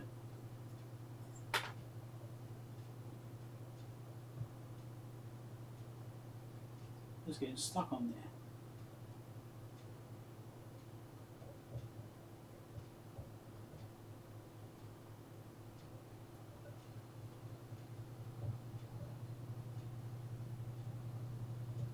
Let's try this again.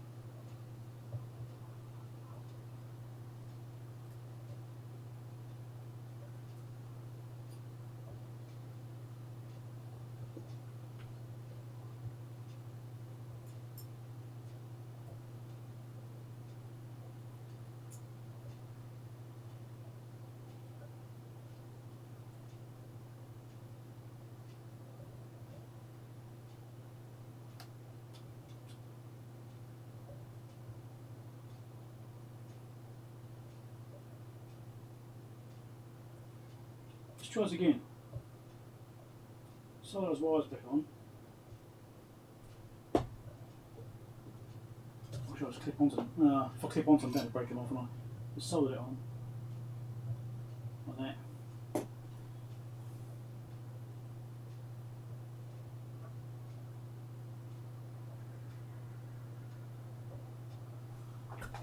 Let's try this again.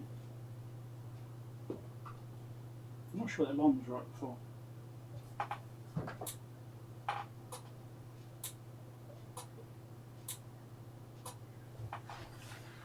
Still seems weak.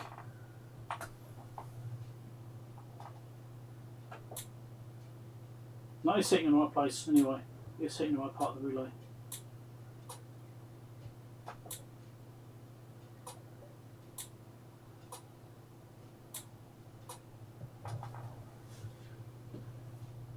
Nothing obvious. Lots of maybes. Best of chat.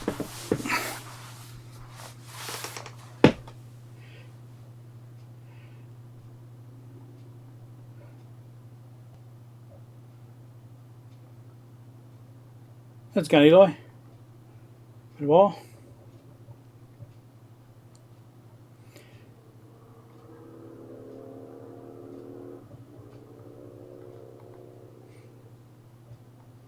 Still have that loud clock. You can hear it. Yeah. It's my wife's clock.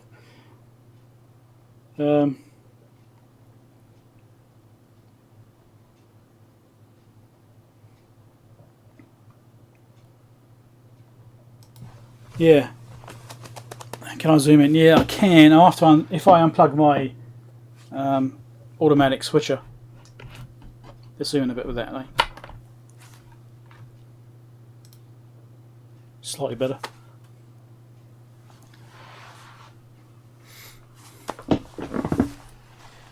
So to answer the question about what I'm repairing a Fluke 5450A resistance calibrator. Now what I've found is that this relay here is not working correctly. It's not switching over. So instead of spending $100 plus on a new relay, I'm trying to see if I can find out what's wrong with this one. Because it's just really gutless. Try and get it in shot so you can see it. Maybe you can see it operating. I'll do it quick enough.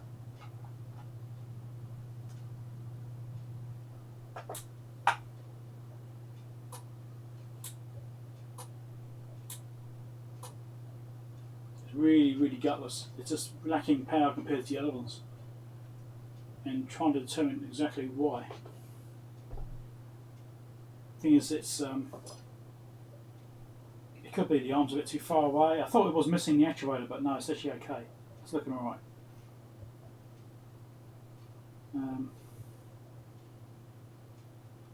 Yeah, I'm just unsure.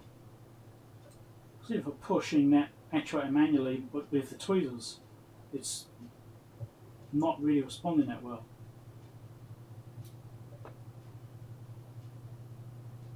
But this is slightly different to the other one. I mean, there's definitely two versions of relay here. Because the other thing I've noticed is that these other ones have got a different system in there. Hold on.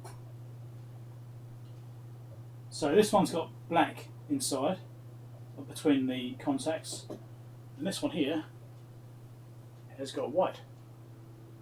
Okay, so not only are the tops different colour, there's also different assembly inside. So that may be part of the problem.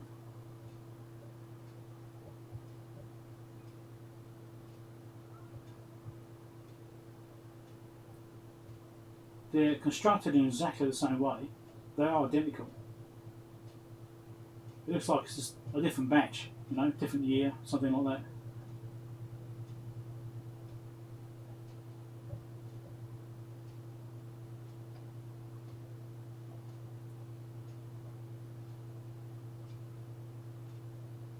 Just looking at the alignments and stuff like that now. It all looks essentially the same. The gap between the actuators is different though.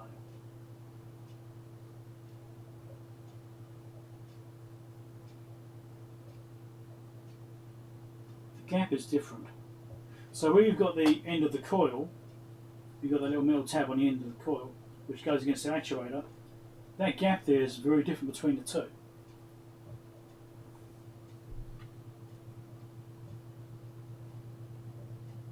And in fact, one's sticking out a lot more than the other as well.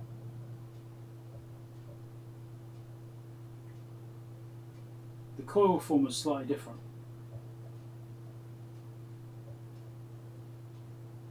I think this is just a badly made relay. I think that's all it is. Because the more I look at it, the more things I see that aren't quite right. So, try and get on camera. So I think you can see the top bar there is the relays. This one here, see it's curved. I think you can see on camera. It curves, which is pushing down the former. So the former's sitting lower on that shaft, right? This one's flat. That one's not curved, that's dead flat. And if you look at the bottom there where the contact actuator is, then we can see on there, but the gap is different from one to the other. Get the light in the other eye. So I think the former is setting too low, which is in the way. I think this is bent, which is pushing the former down, which means the contact's not sticking out far enough, and so it can't pull up with force because it's hitting the former. So if I try and bend that former up like that to get it flatter, or the mounting, maybe I can slide the former up and try and get it to fit better. I can't tell if it'll even move. So many maybes. Just lots of little bits. It's just tiny little bits all over the place that aren't quite right. Let's get some more pliers on this. I need 2 pairs.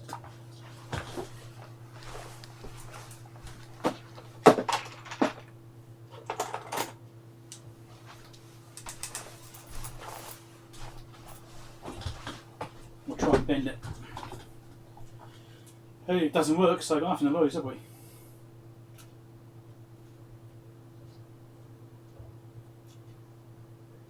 it going to work? Probably not.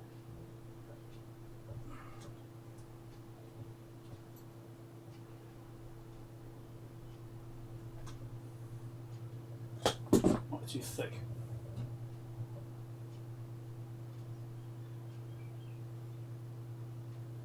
It's done something. Not enough, but it's done something.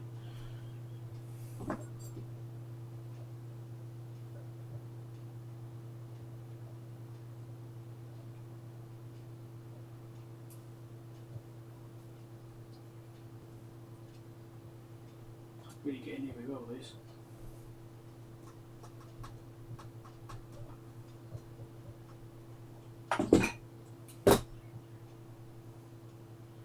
It's slightly flatter.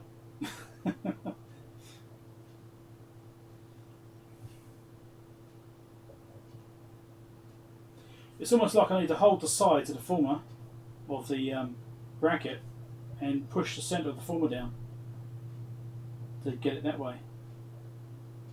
It's just badly made.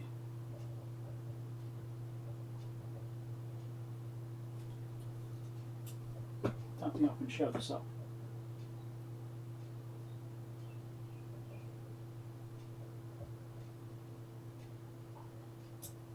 No, let's see if anything's changed. Maybe shift a little bit, who knows.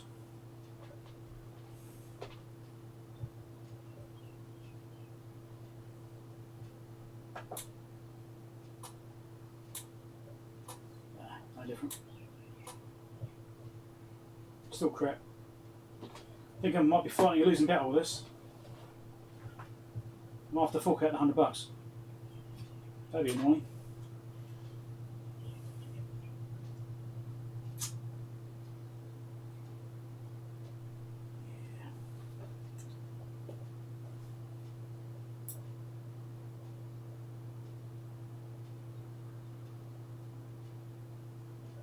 It's definitely not moving anywhere near enough to get to that formula, to get to that bloody relay properly.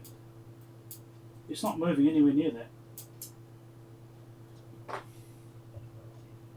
There's nothing I could try. I could try squashing the whole thing down. Let's take the form back out again. Let's take the whole thing out. Pull it apart again. It's just crappy when it made one. I mean, maybe it's a replacement or from years later.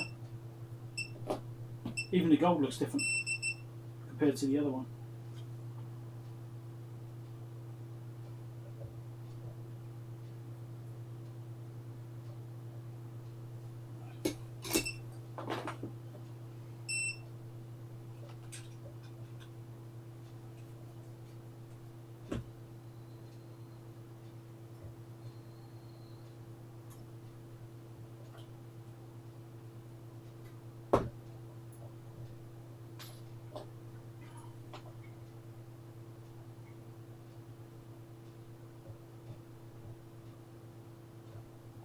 Can I squash this somehow?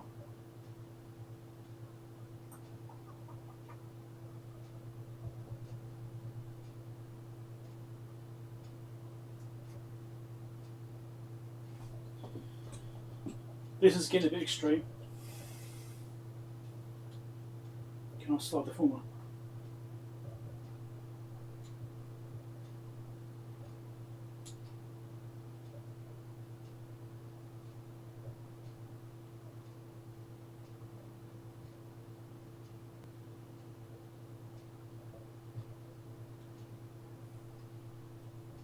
There's a lot of flex in it, but it's not really moving.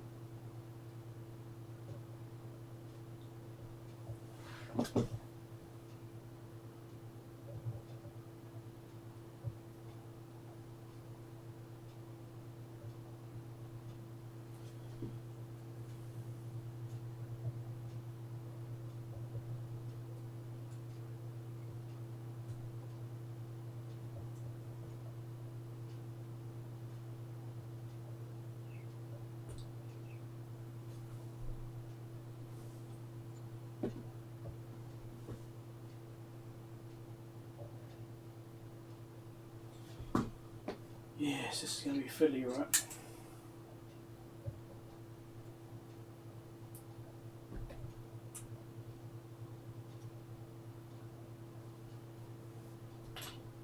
Trying to bend it one way, it's bending the other way as well at the same time. Which isn't what I want.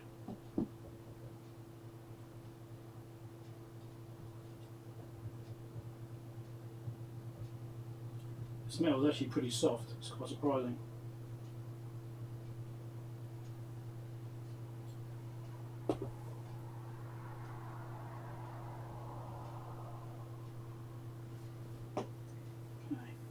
I was trying to shorten it to make it sit lower.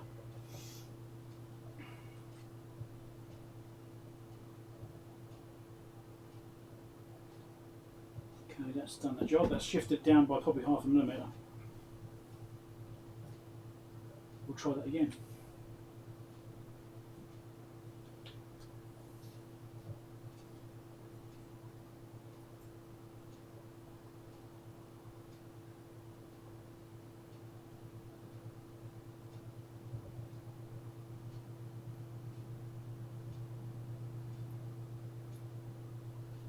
Might actually be too close now, actually.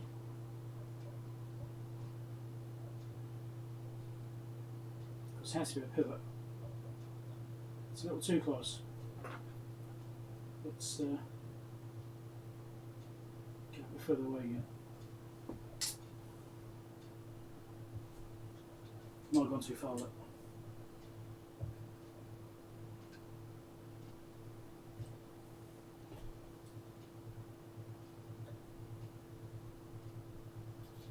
I think this bend at the top here is in the wrong place.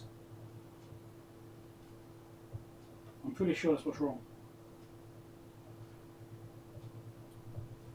We've just been formed, it's just been pressed badly.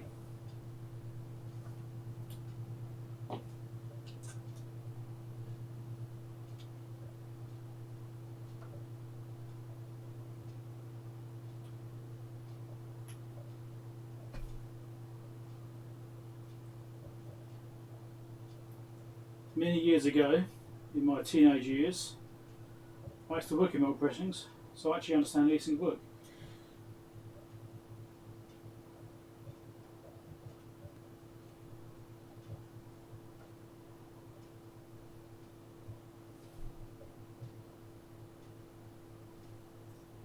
Okay, so just a quarter mil higher up.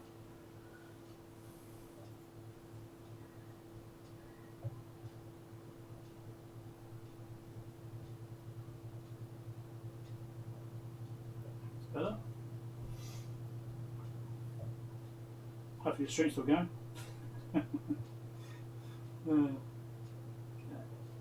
Let's get this tab on.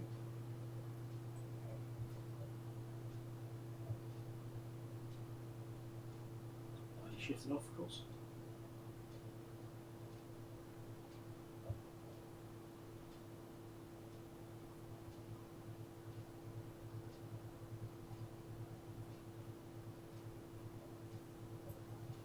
I'll get that tail off first. Might be easier if I get it on there.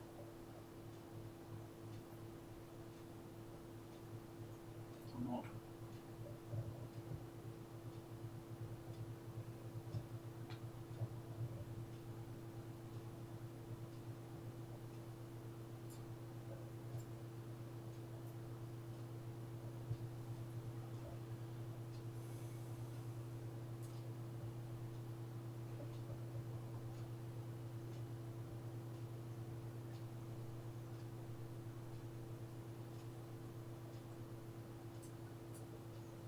This is certainly educational anyway, for me, not for you. You've probably relayed that part before. It's always the first time, isn't it?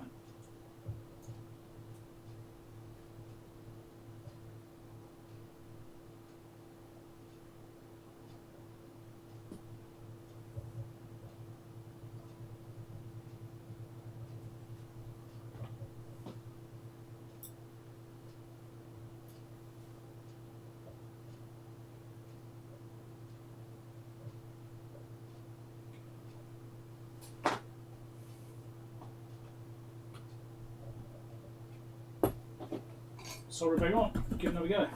And I'll check out in a second. I'm sure I've missed heaps.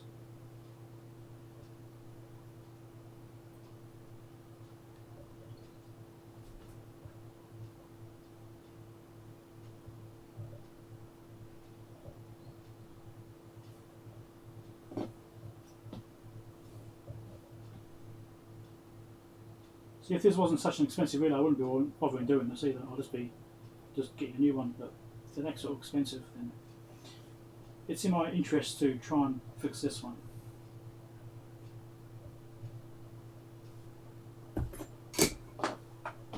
Alright, let's give another go.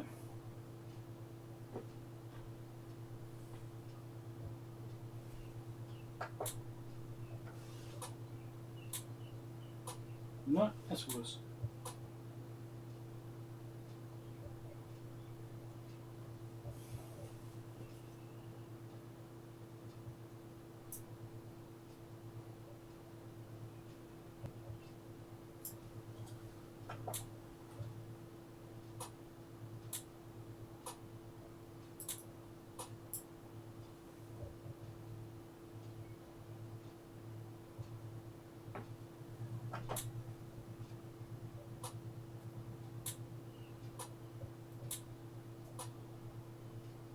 They're just really, really weak. It's just gutless.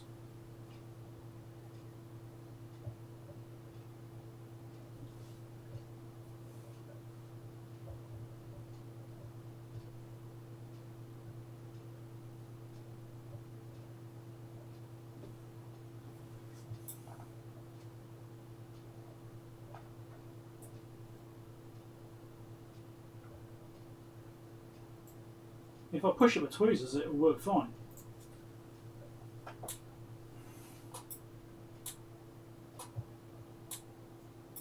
Even if I'm pushing it up to the coil, it just isn't working.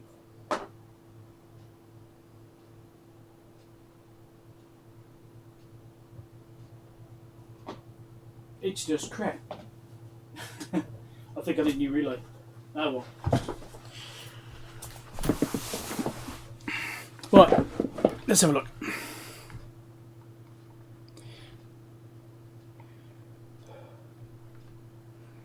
Right.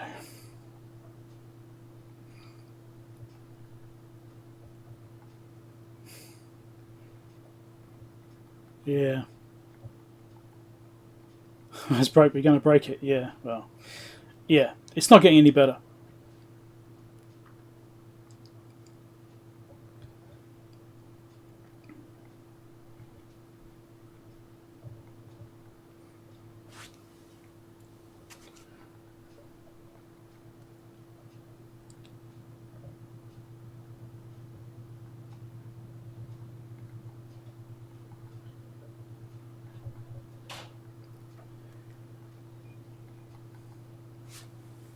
So I'm just going to catch up with chat.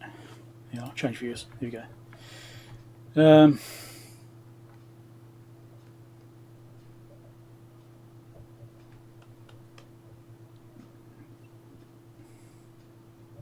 Got 5 kV into it, yeah.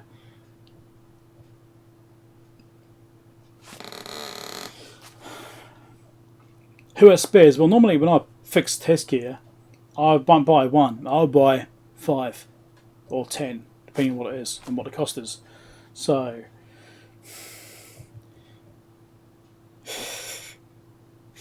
yeah. So I wanted to get this relay fixed because it's an expensive relay, and they've got gold contacts because it's precision. So it's because it's a relay calibrator, it has to be good quality contacts, very low contact resistance. So it looks like it's all gold contacts and everything. So it's yeah, I can't just drop in some other typical off-the-shelf relay which has similar pinout, because you can get, it looks like a standard pinout, but it's not great. I mean, yeah, swapping with a 10 kV one, well, a 10 mega ohm, 100 mega ohm relay. Am I ever going to use that? Maybe. Was it even the same size relay? Let's have a look at the chart. 100 mega ohm relay is the same type. So yes, it is possible. K27 or K33. No, K27 is different. K33 is the same relay, is it? Which I'm working on K9. That's 5.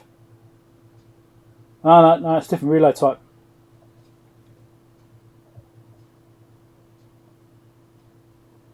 Yes, I can't swap it out the 100 mega ohm because that won't work. The 19 and 10 mega ohm ones are the same, but those are ones which might get used.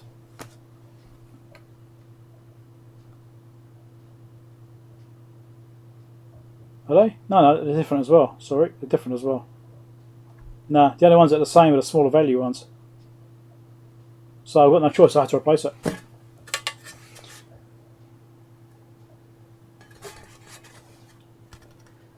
Yeah.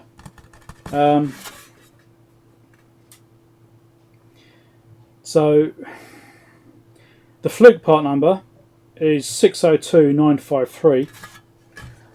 I'm not going to be getting it from Fluke unless they're cheaper. And the actual part number it's an American Zettler, 30 ohms. It's an AZ 431 17 205. This camera usually doesn't play ball as far as focusing on things which are close. It usually does everything apart from the thing I'm trying to look at. Come on. Oh, here you go. No, I lost it. Yeah, anyway.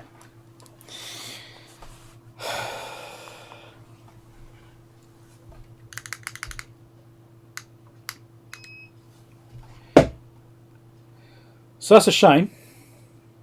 But at least I know what's wrong. It's a far better outcome than the alternative, which would be to have a blown diode, a blown resistor set. If the resistor set was blown, that'd be bad. A bad relay is relatively minor, so yeah. There is a better solution apparently, is there? Are you reading a thread, are you? Yeah, $100 plus US. Yeah, exactly. Which is why I'm trying to fix it. You know, if it's a $10 relay, I wouldn't be wasting my time on it. I'd just order a couple of them and off we go. But they're not.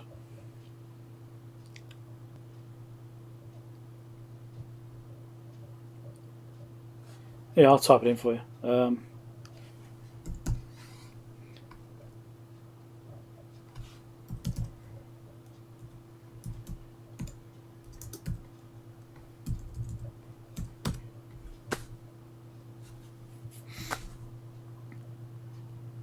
Yeah.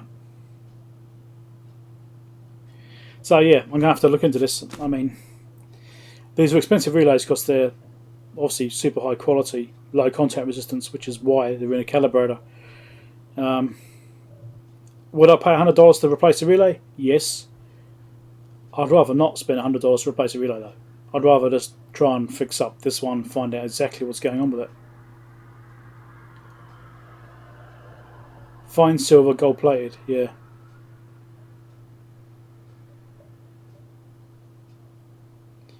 NZ Dashcam.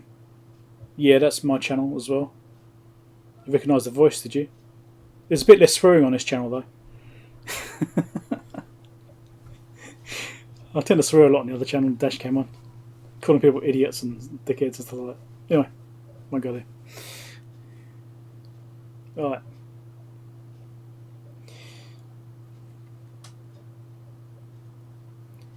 The replacement's €9. That sounds a lot better. Can you post the thread in the comments? I'm going to go and have a look at the thread. Just paste in the URL. Because obviously I'm going to have to do something about this. Looks like trying to fix it is not an option.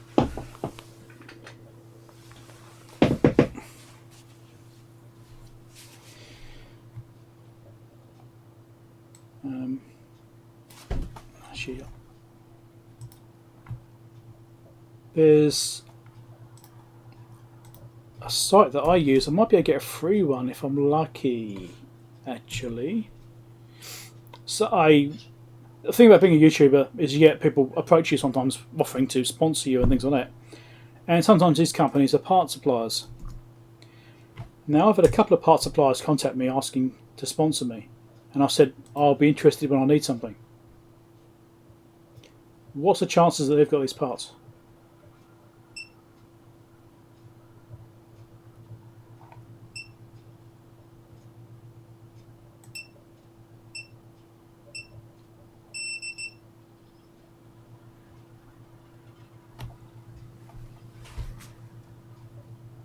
No, that one doesn't have it. What's the other company? There's another company. There's two companies that contact me about that do some part supplies.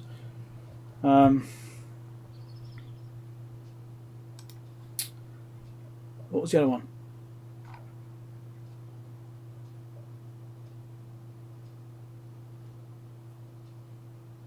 I've forgotten it. I must have it here, so I'm going to check my email now to see where it was. It could be a needle on a haystack there.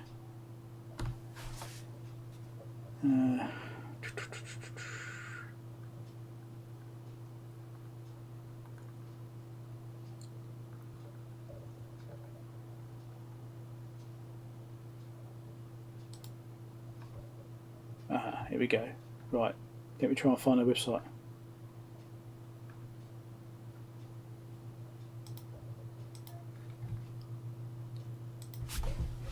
I'm hoping I can get a free one. Never know, might get lucky.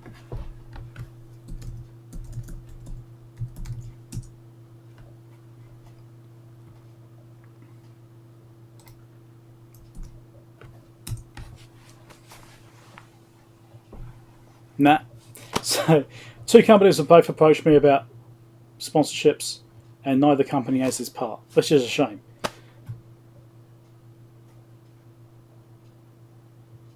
Got to know 40,000 foot square for a warehouse full of parts. Yeah, that's handy. Yeah.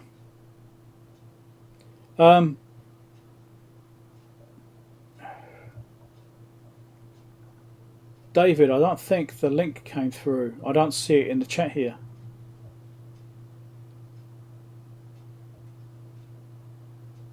$20 weeks lead time? Oh, man.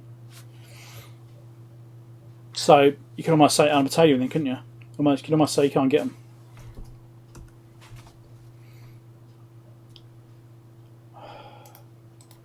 Let's have a look.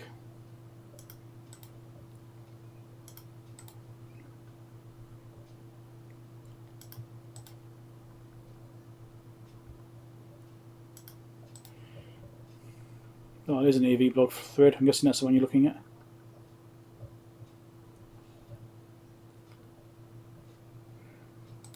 I just want to try and get this sorted out and get it figured out. This company's got them on back order. Those aren't available. Obviously back order as well.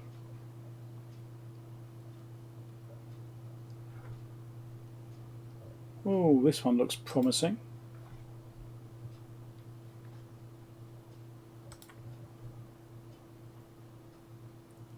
Yeah, Master Electronics has them apparently. $112 each. In stock, 0. Oh, sorry, no stock. I don't have them either.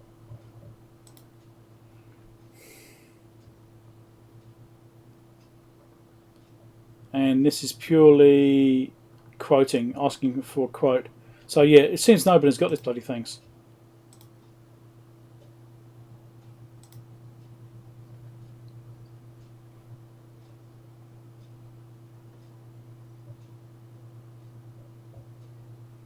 Read relays. That'd be the other ones though. That'd be the other relays.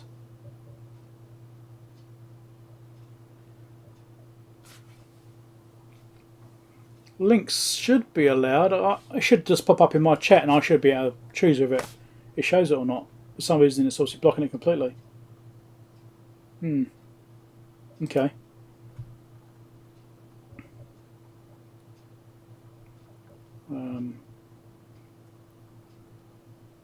This thread's from 4 years ago.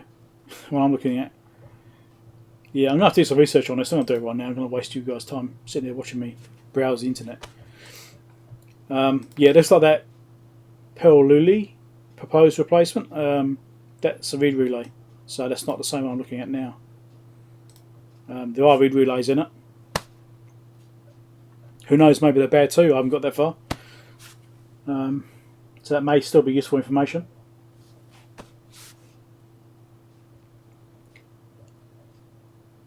Let's look at that other one you mentioned there, the title.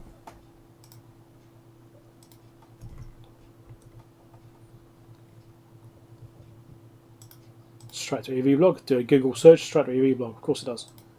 Dave's done wonders with this site. This whole thing. Incredible. He's achieved so much, it's great.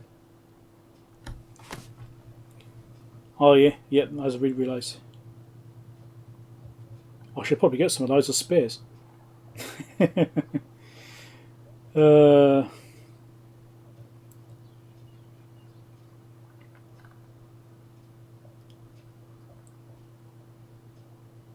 So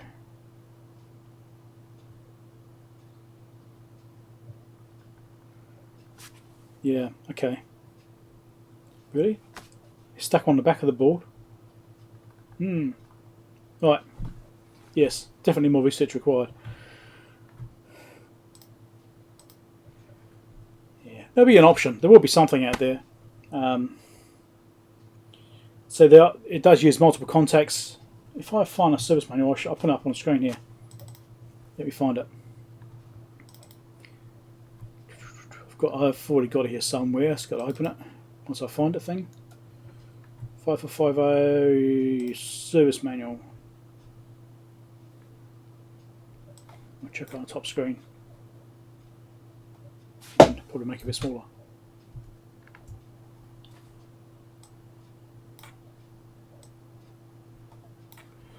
Come on, because I've got one massive screen here. When I drop it into the screen, it doesn't resize elegantly. That's better. All right. Sometimes I have to resize it manually to make it work. Let's go this one here. Unfortunately, I don't have an index, and it's 109 pages. Not too bad. Diagrams right at the back. Of course they are. There's not much to it either as far as diagrams go.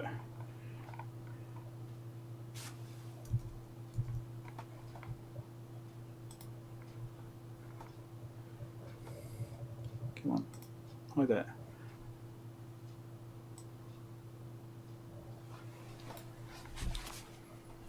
So also got control electronics.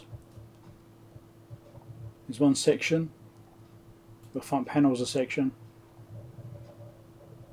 Then we've got the analog section, which is what we're looking for, which is up here somewhere.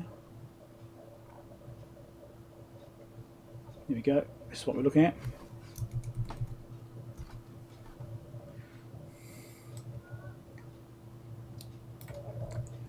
So we're looking at K9, which is this relay here and here.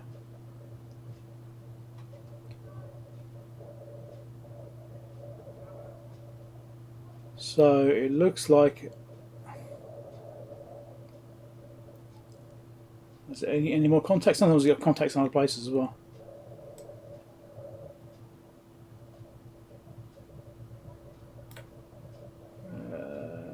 K7 and K9 is used this way. There we go. This gets bigger.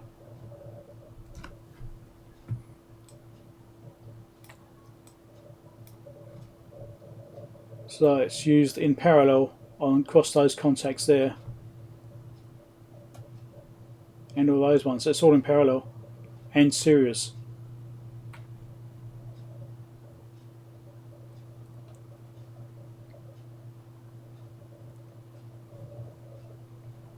So that's obviously probably the on state. It's done that way to create a bigger isolation and also a lower contact resistance. So in theory, you could have one relay contact, but it's not the best probably. I'll probably have to use two actually. It looks like it's got some relays coming up the sides of the contacts here. Can we see that? Yeah, that'd be the representation of the string here. So that's K9 that way, which is by this side. Then you've got the relay, the resistor string here in the centre. And then you've got the other relay contacts here, which will be this one. So you actually really need two relay contacts, but that's not going to be as good, is it?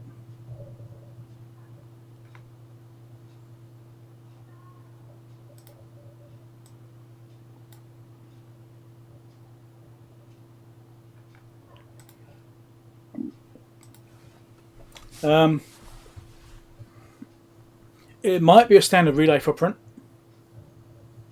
It looks very similar to other relays. I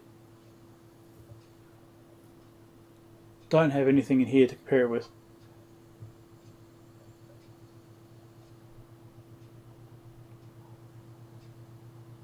No, I've got nothing here.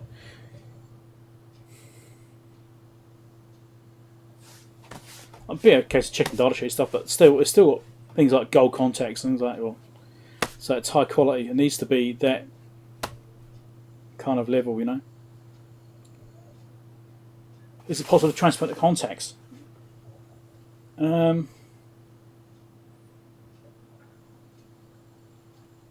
Unlikely, but you never know. Digipart, yeah. I just did a search on one of his part supply sites. Was it Octopart, I think it was, that came up. And I just checked every site that it listed, and it's like, was it Digipart? Said, nah. Inquiry only. Online components is not in stock. Lead time 20 weeks. I'm guessing that's one of the ones that you guys looked at. But it does show a data sheet. Let's see if this will open up. Let's at least get a data sheet for it. And it's an inline viewer. Awesome. Can I download the thing?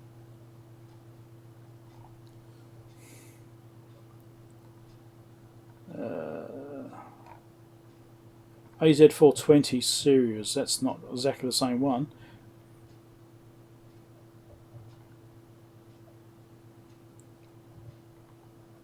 Four pole. Yeah, it's different series. Anyway, it's one of the ones that's used now, I think.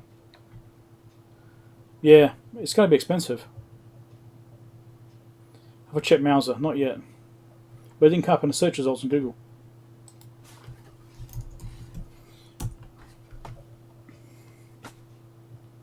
DigiKey. Try them as well. I don't normally use those two companies. I use OS and Element 14. Farnell. So I should look at those sites for a start.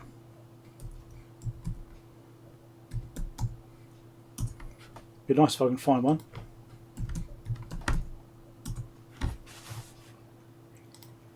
So there's Mauser. Drop the part number in there. No, that's not the part number. That's something else. All right. What the hell was it again? AZ something.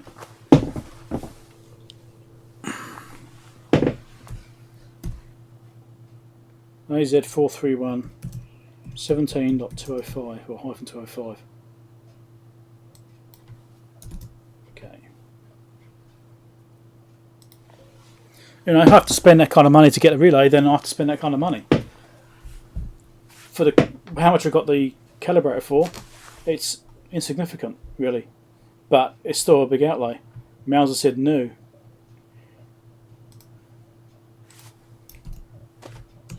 So DigiKey. Try Element 14.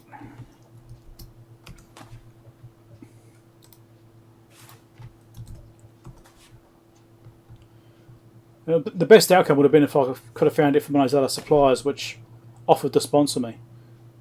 Element 14, no. OS, no. DigiKey, no. Is it not like in the search term itself, the bloody... I don't know. Okay. A couple of pages down.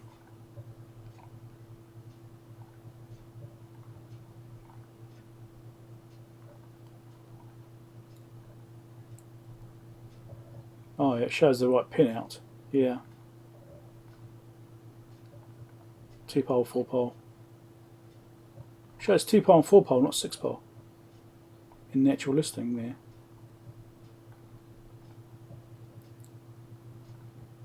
Yeah, but it's one of the ones anyway. So I have to get the data sheets for it properly, and I'd like to download this one, but it doesn't give me the option. That's a bit silly. Anyway, yeah, so I'll get the data sheets and try and find some kind of comparison. But that's going to take a while, I think. So it's just a shame it's not something which is dead easy to get. It's always nice when it's dead easy to get. I mean, worst case, I can get a standard relay and chuck it in there, but assuming it's the same physical footprint, it looks very similar to some other industrial grade relays. But they're 4.5 volts, and the other ones. That's the other problem as well. The other relay footprints I've seen would be like 24 volts because they went for industrial. Yeah, it's going to be a pain, isn't it? So I'm just going to have all these things open.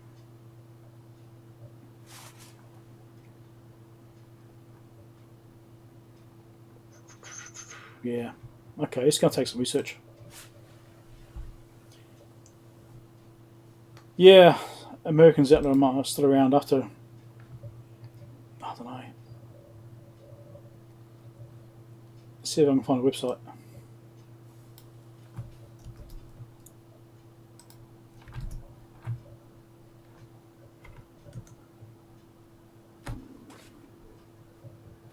Parts list says 6.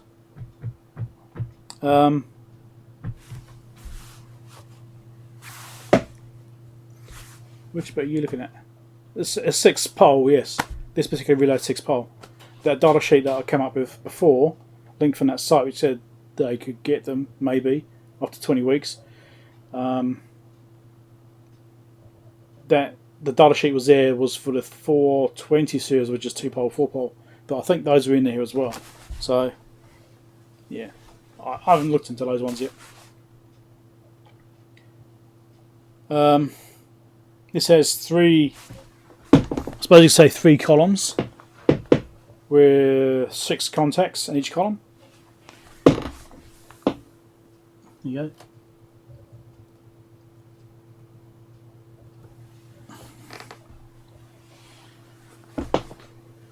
Also not worried at all about the retaining stud because it's not using those anyway. So, American Zettler website, there we go. I wonder if I'll get lucky. Say, hey, do you want to sponsor me? Send us some free relays. I doubt that will happen. Download catalogue. Let's see if I still sell that part. This might affect my string. Just a bit of a heads up.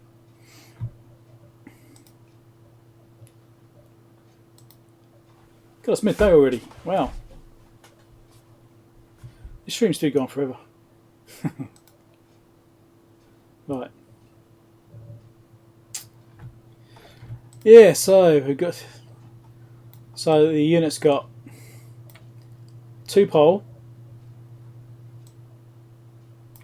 6 pole, and 4 pole relays, and it's got different configurations depending on which particular circuit's in. So yeah.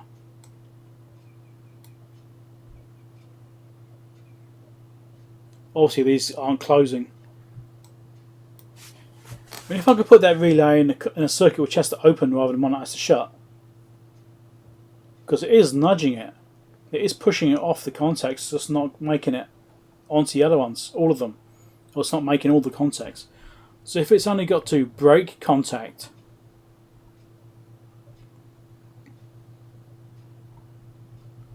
I mean, all shown in a normally open state as well. K30, 31. K7 to 9, K1 to K4, 10, 11, 15.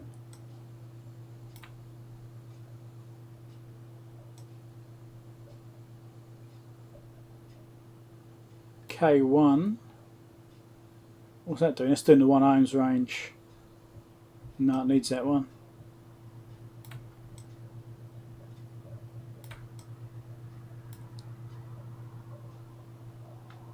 Hmm.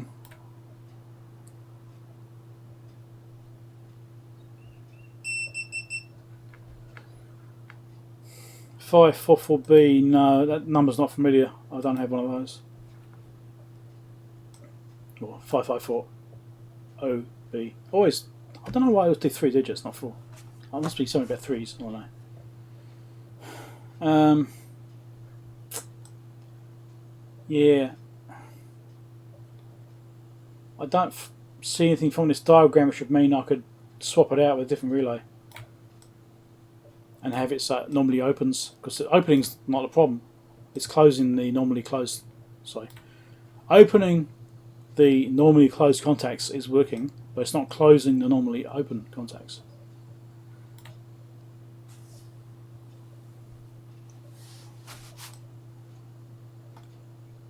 So yeah, I'm not really seeing any options for that.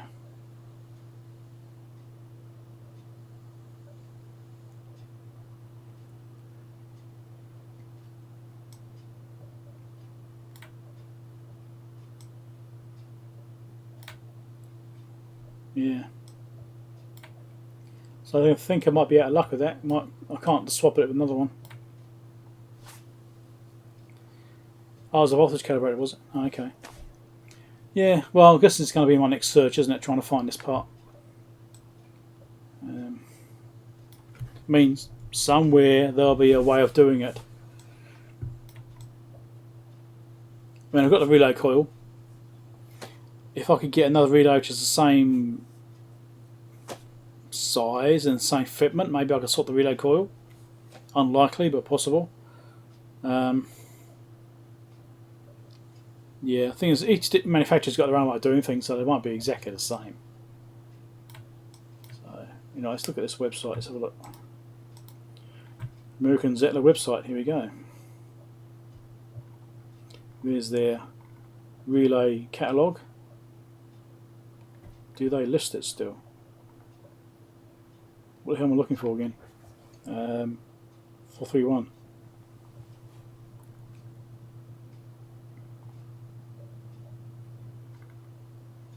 This is hard to follow. It's not alphabetical or numeric.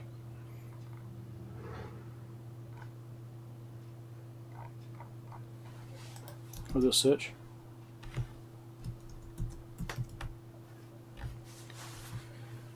Okay. Suggested equivalence. Hold on a second. This looks interesting.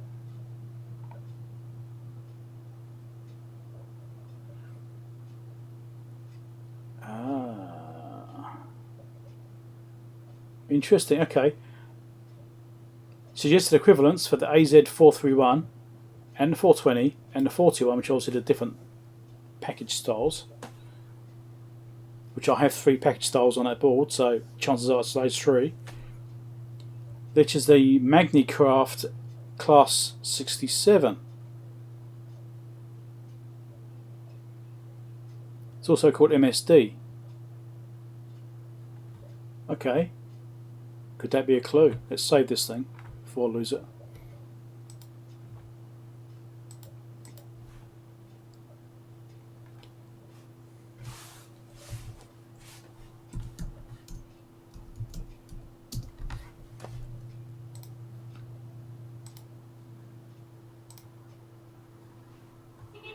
Let's pop this window out and I'll show you.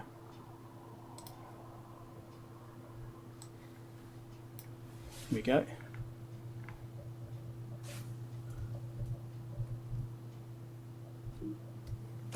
So there we go. There's the AZ431 there, and the other ones. And this is the way I'm interpreting this anyway.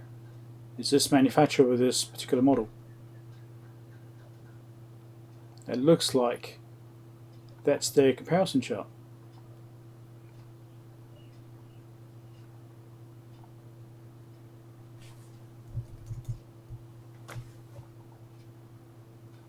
Because none of these are the right ones. But I haven't looked through the whole lot yet. This is, well, there's loads of them in here. Well, I did a search for the AZ431, and it's gone straight to the bottom of the pages of comparisons. So it's obviously not listed in their current offerings. So I just thought they probably don't make them anymore. Well, it says 7 matches. There's that one. There's one over here as well. 6 pole. What's this one? Panasonic as well. Here we go.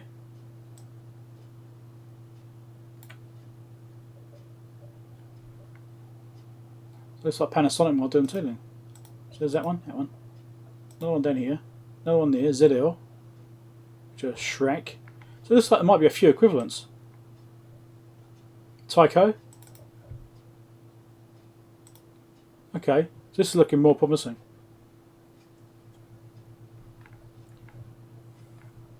Hi Dave, how's it going?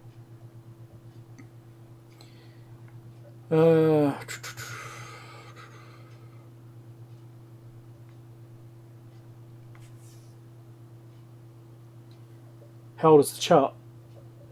You mean this one I'm looking at now? This is straight off Zettler's website right now. So I just downloaded this. So you can see this. This is their data sheet, or their catalogue, which I just downloaded, and it shows those as equivalents. So I'm guessing that means that they don't make them anymore and they started telling you where you can get them from, which is nice of them, I suppose. Panasonic stopped making a lot of their relays as well. You got Omrons.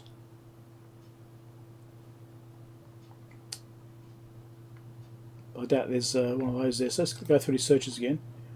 Let's see what I can find. So, Magnecraft Class 67. Let's see if I can find one of these.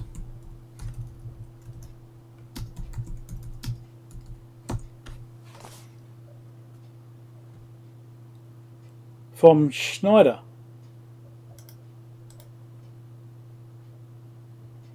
Like this is general purpose relay, which means it's probably not high quality in that way.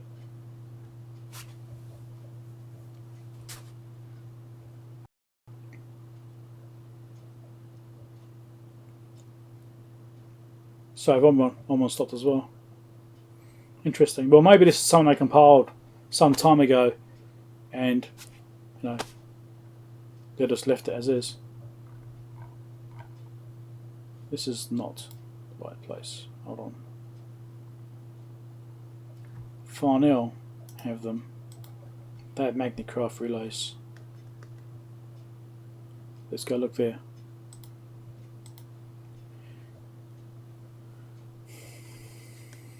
Because if I can get it from Element 14, Farnell, or ROS Components, that would be my preferred. ROS would be better because they don't charge me shipping. It's free postage. So that's my preferred method. They have a big data sheet just here. Farnell.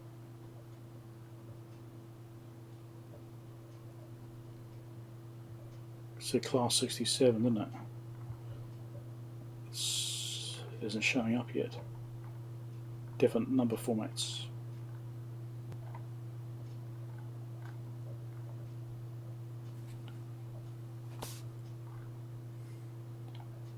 This could be a bit of a mission, I think. Seems to be in descending order. And that one looks similar-ish, but not the same.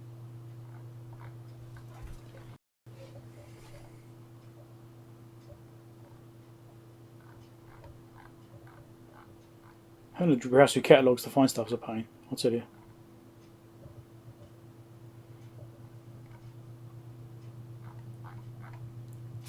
Can I do a find on this?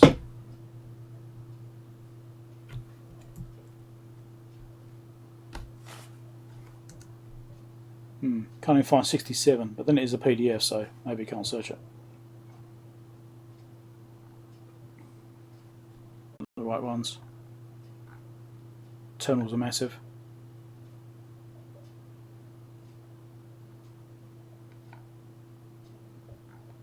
Where the hell is this bloody thing? It's listed on the bloody page. Where is it? Well, I'm not much luck there, am I? Anyway, this is going to take me a while, I reckon.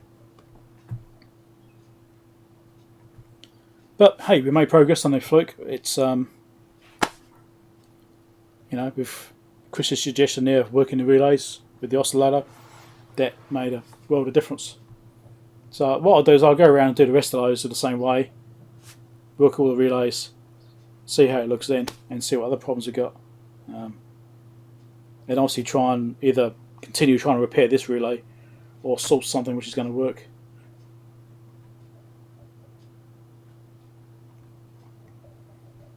Yeah, they'll be allowing for voltage drop. It's a 5 volt supply rail, so because it's running off digital logic, which you can probably see. If I do that, might be able to see it. Just there are the chips which drive it all. So it's probably got some like a transistor array chips or something. Most likely. What have we got in here? A9667. There's a few of them.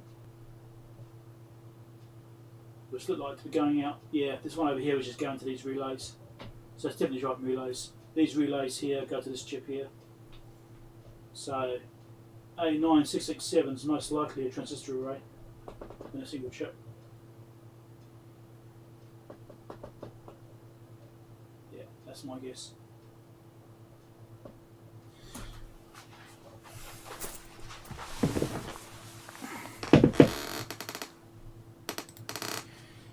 Right, it's like I've got something to do later. I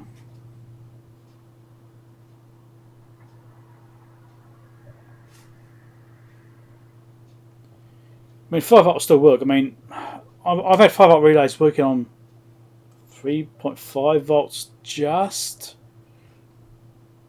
but borderline sort of 3.7 might have been actually, but from ages ago. But as a small relay, these are quite chunky relays, and they're going to take a bit of current. So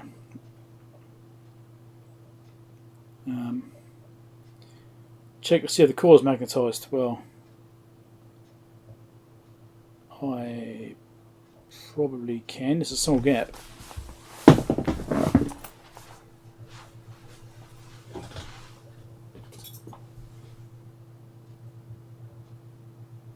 get near that. Don't think. Not feeling any magnetism. That might be magnetic enough though. What do I need? Let's try this.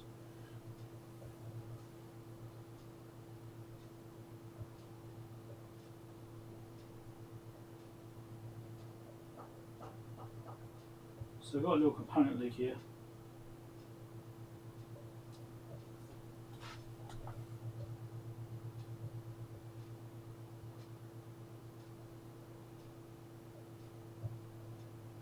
I think it's mostly wedging in the gap rather than anything else.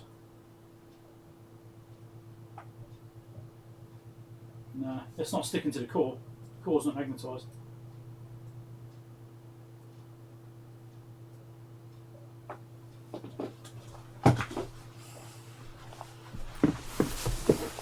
So I don't know what's going on there. Yeah, my stream played up a bit this then. I did say go red. So my internet's probably going to start playing up now. It's getting about the point of day where it's bad even on 4G. So, okay, well, I'm thinking about calling it a day anyway. Yes, fresh flame's gone. Yeah, I'm hiding off camera. Yeah, so I'm going to call it a day. I'm going to get go and grab another coffee and refill my Danger Mouse mug, and have some lunch, and then start browsing the internet for these bloody parts. See if I can find some relays I can use.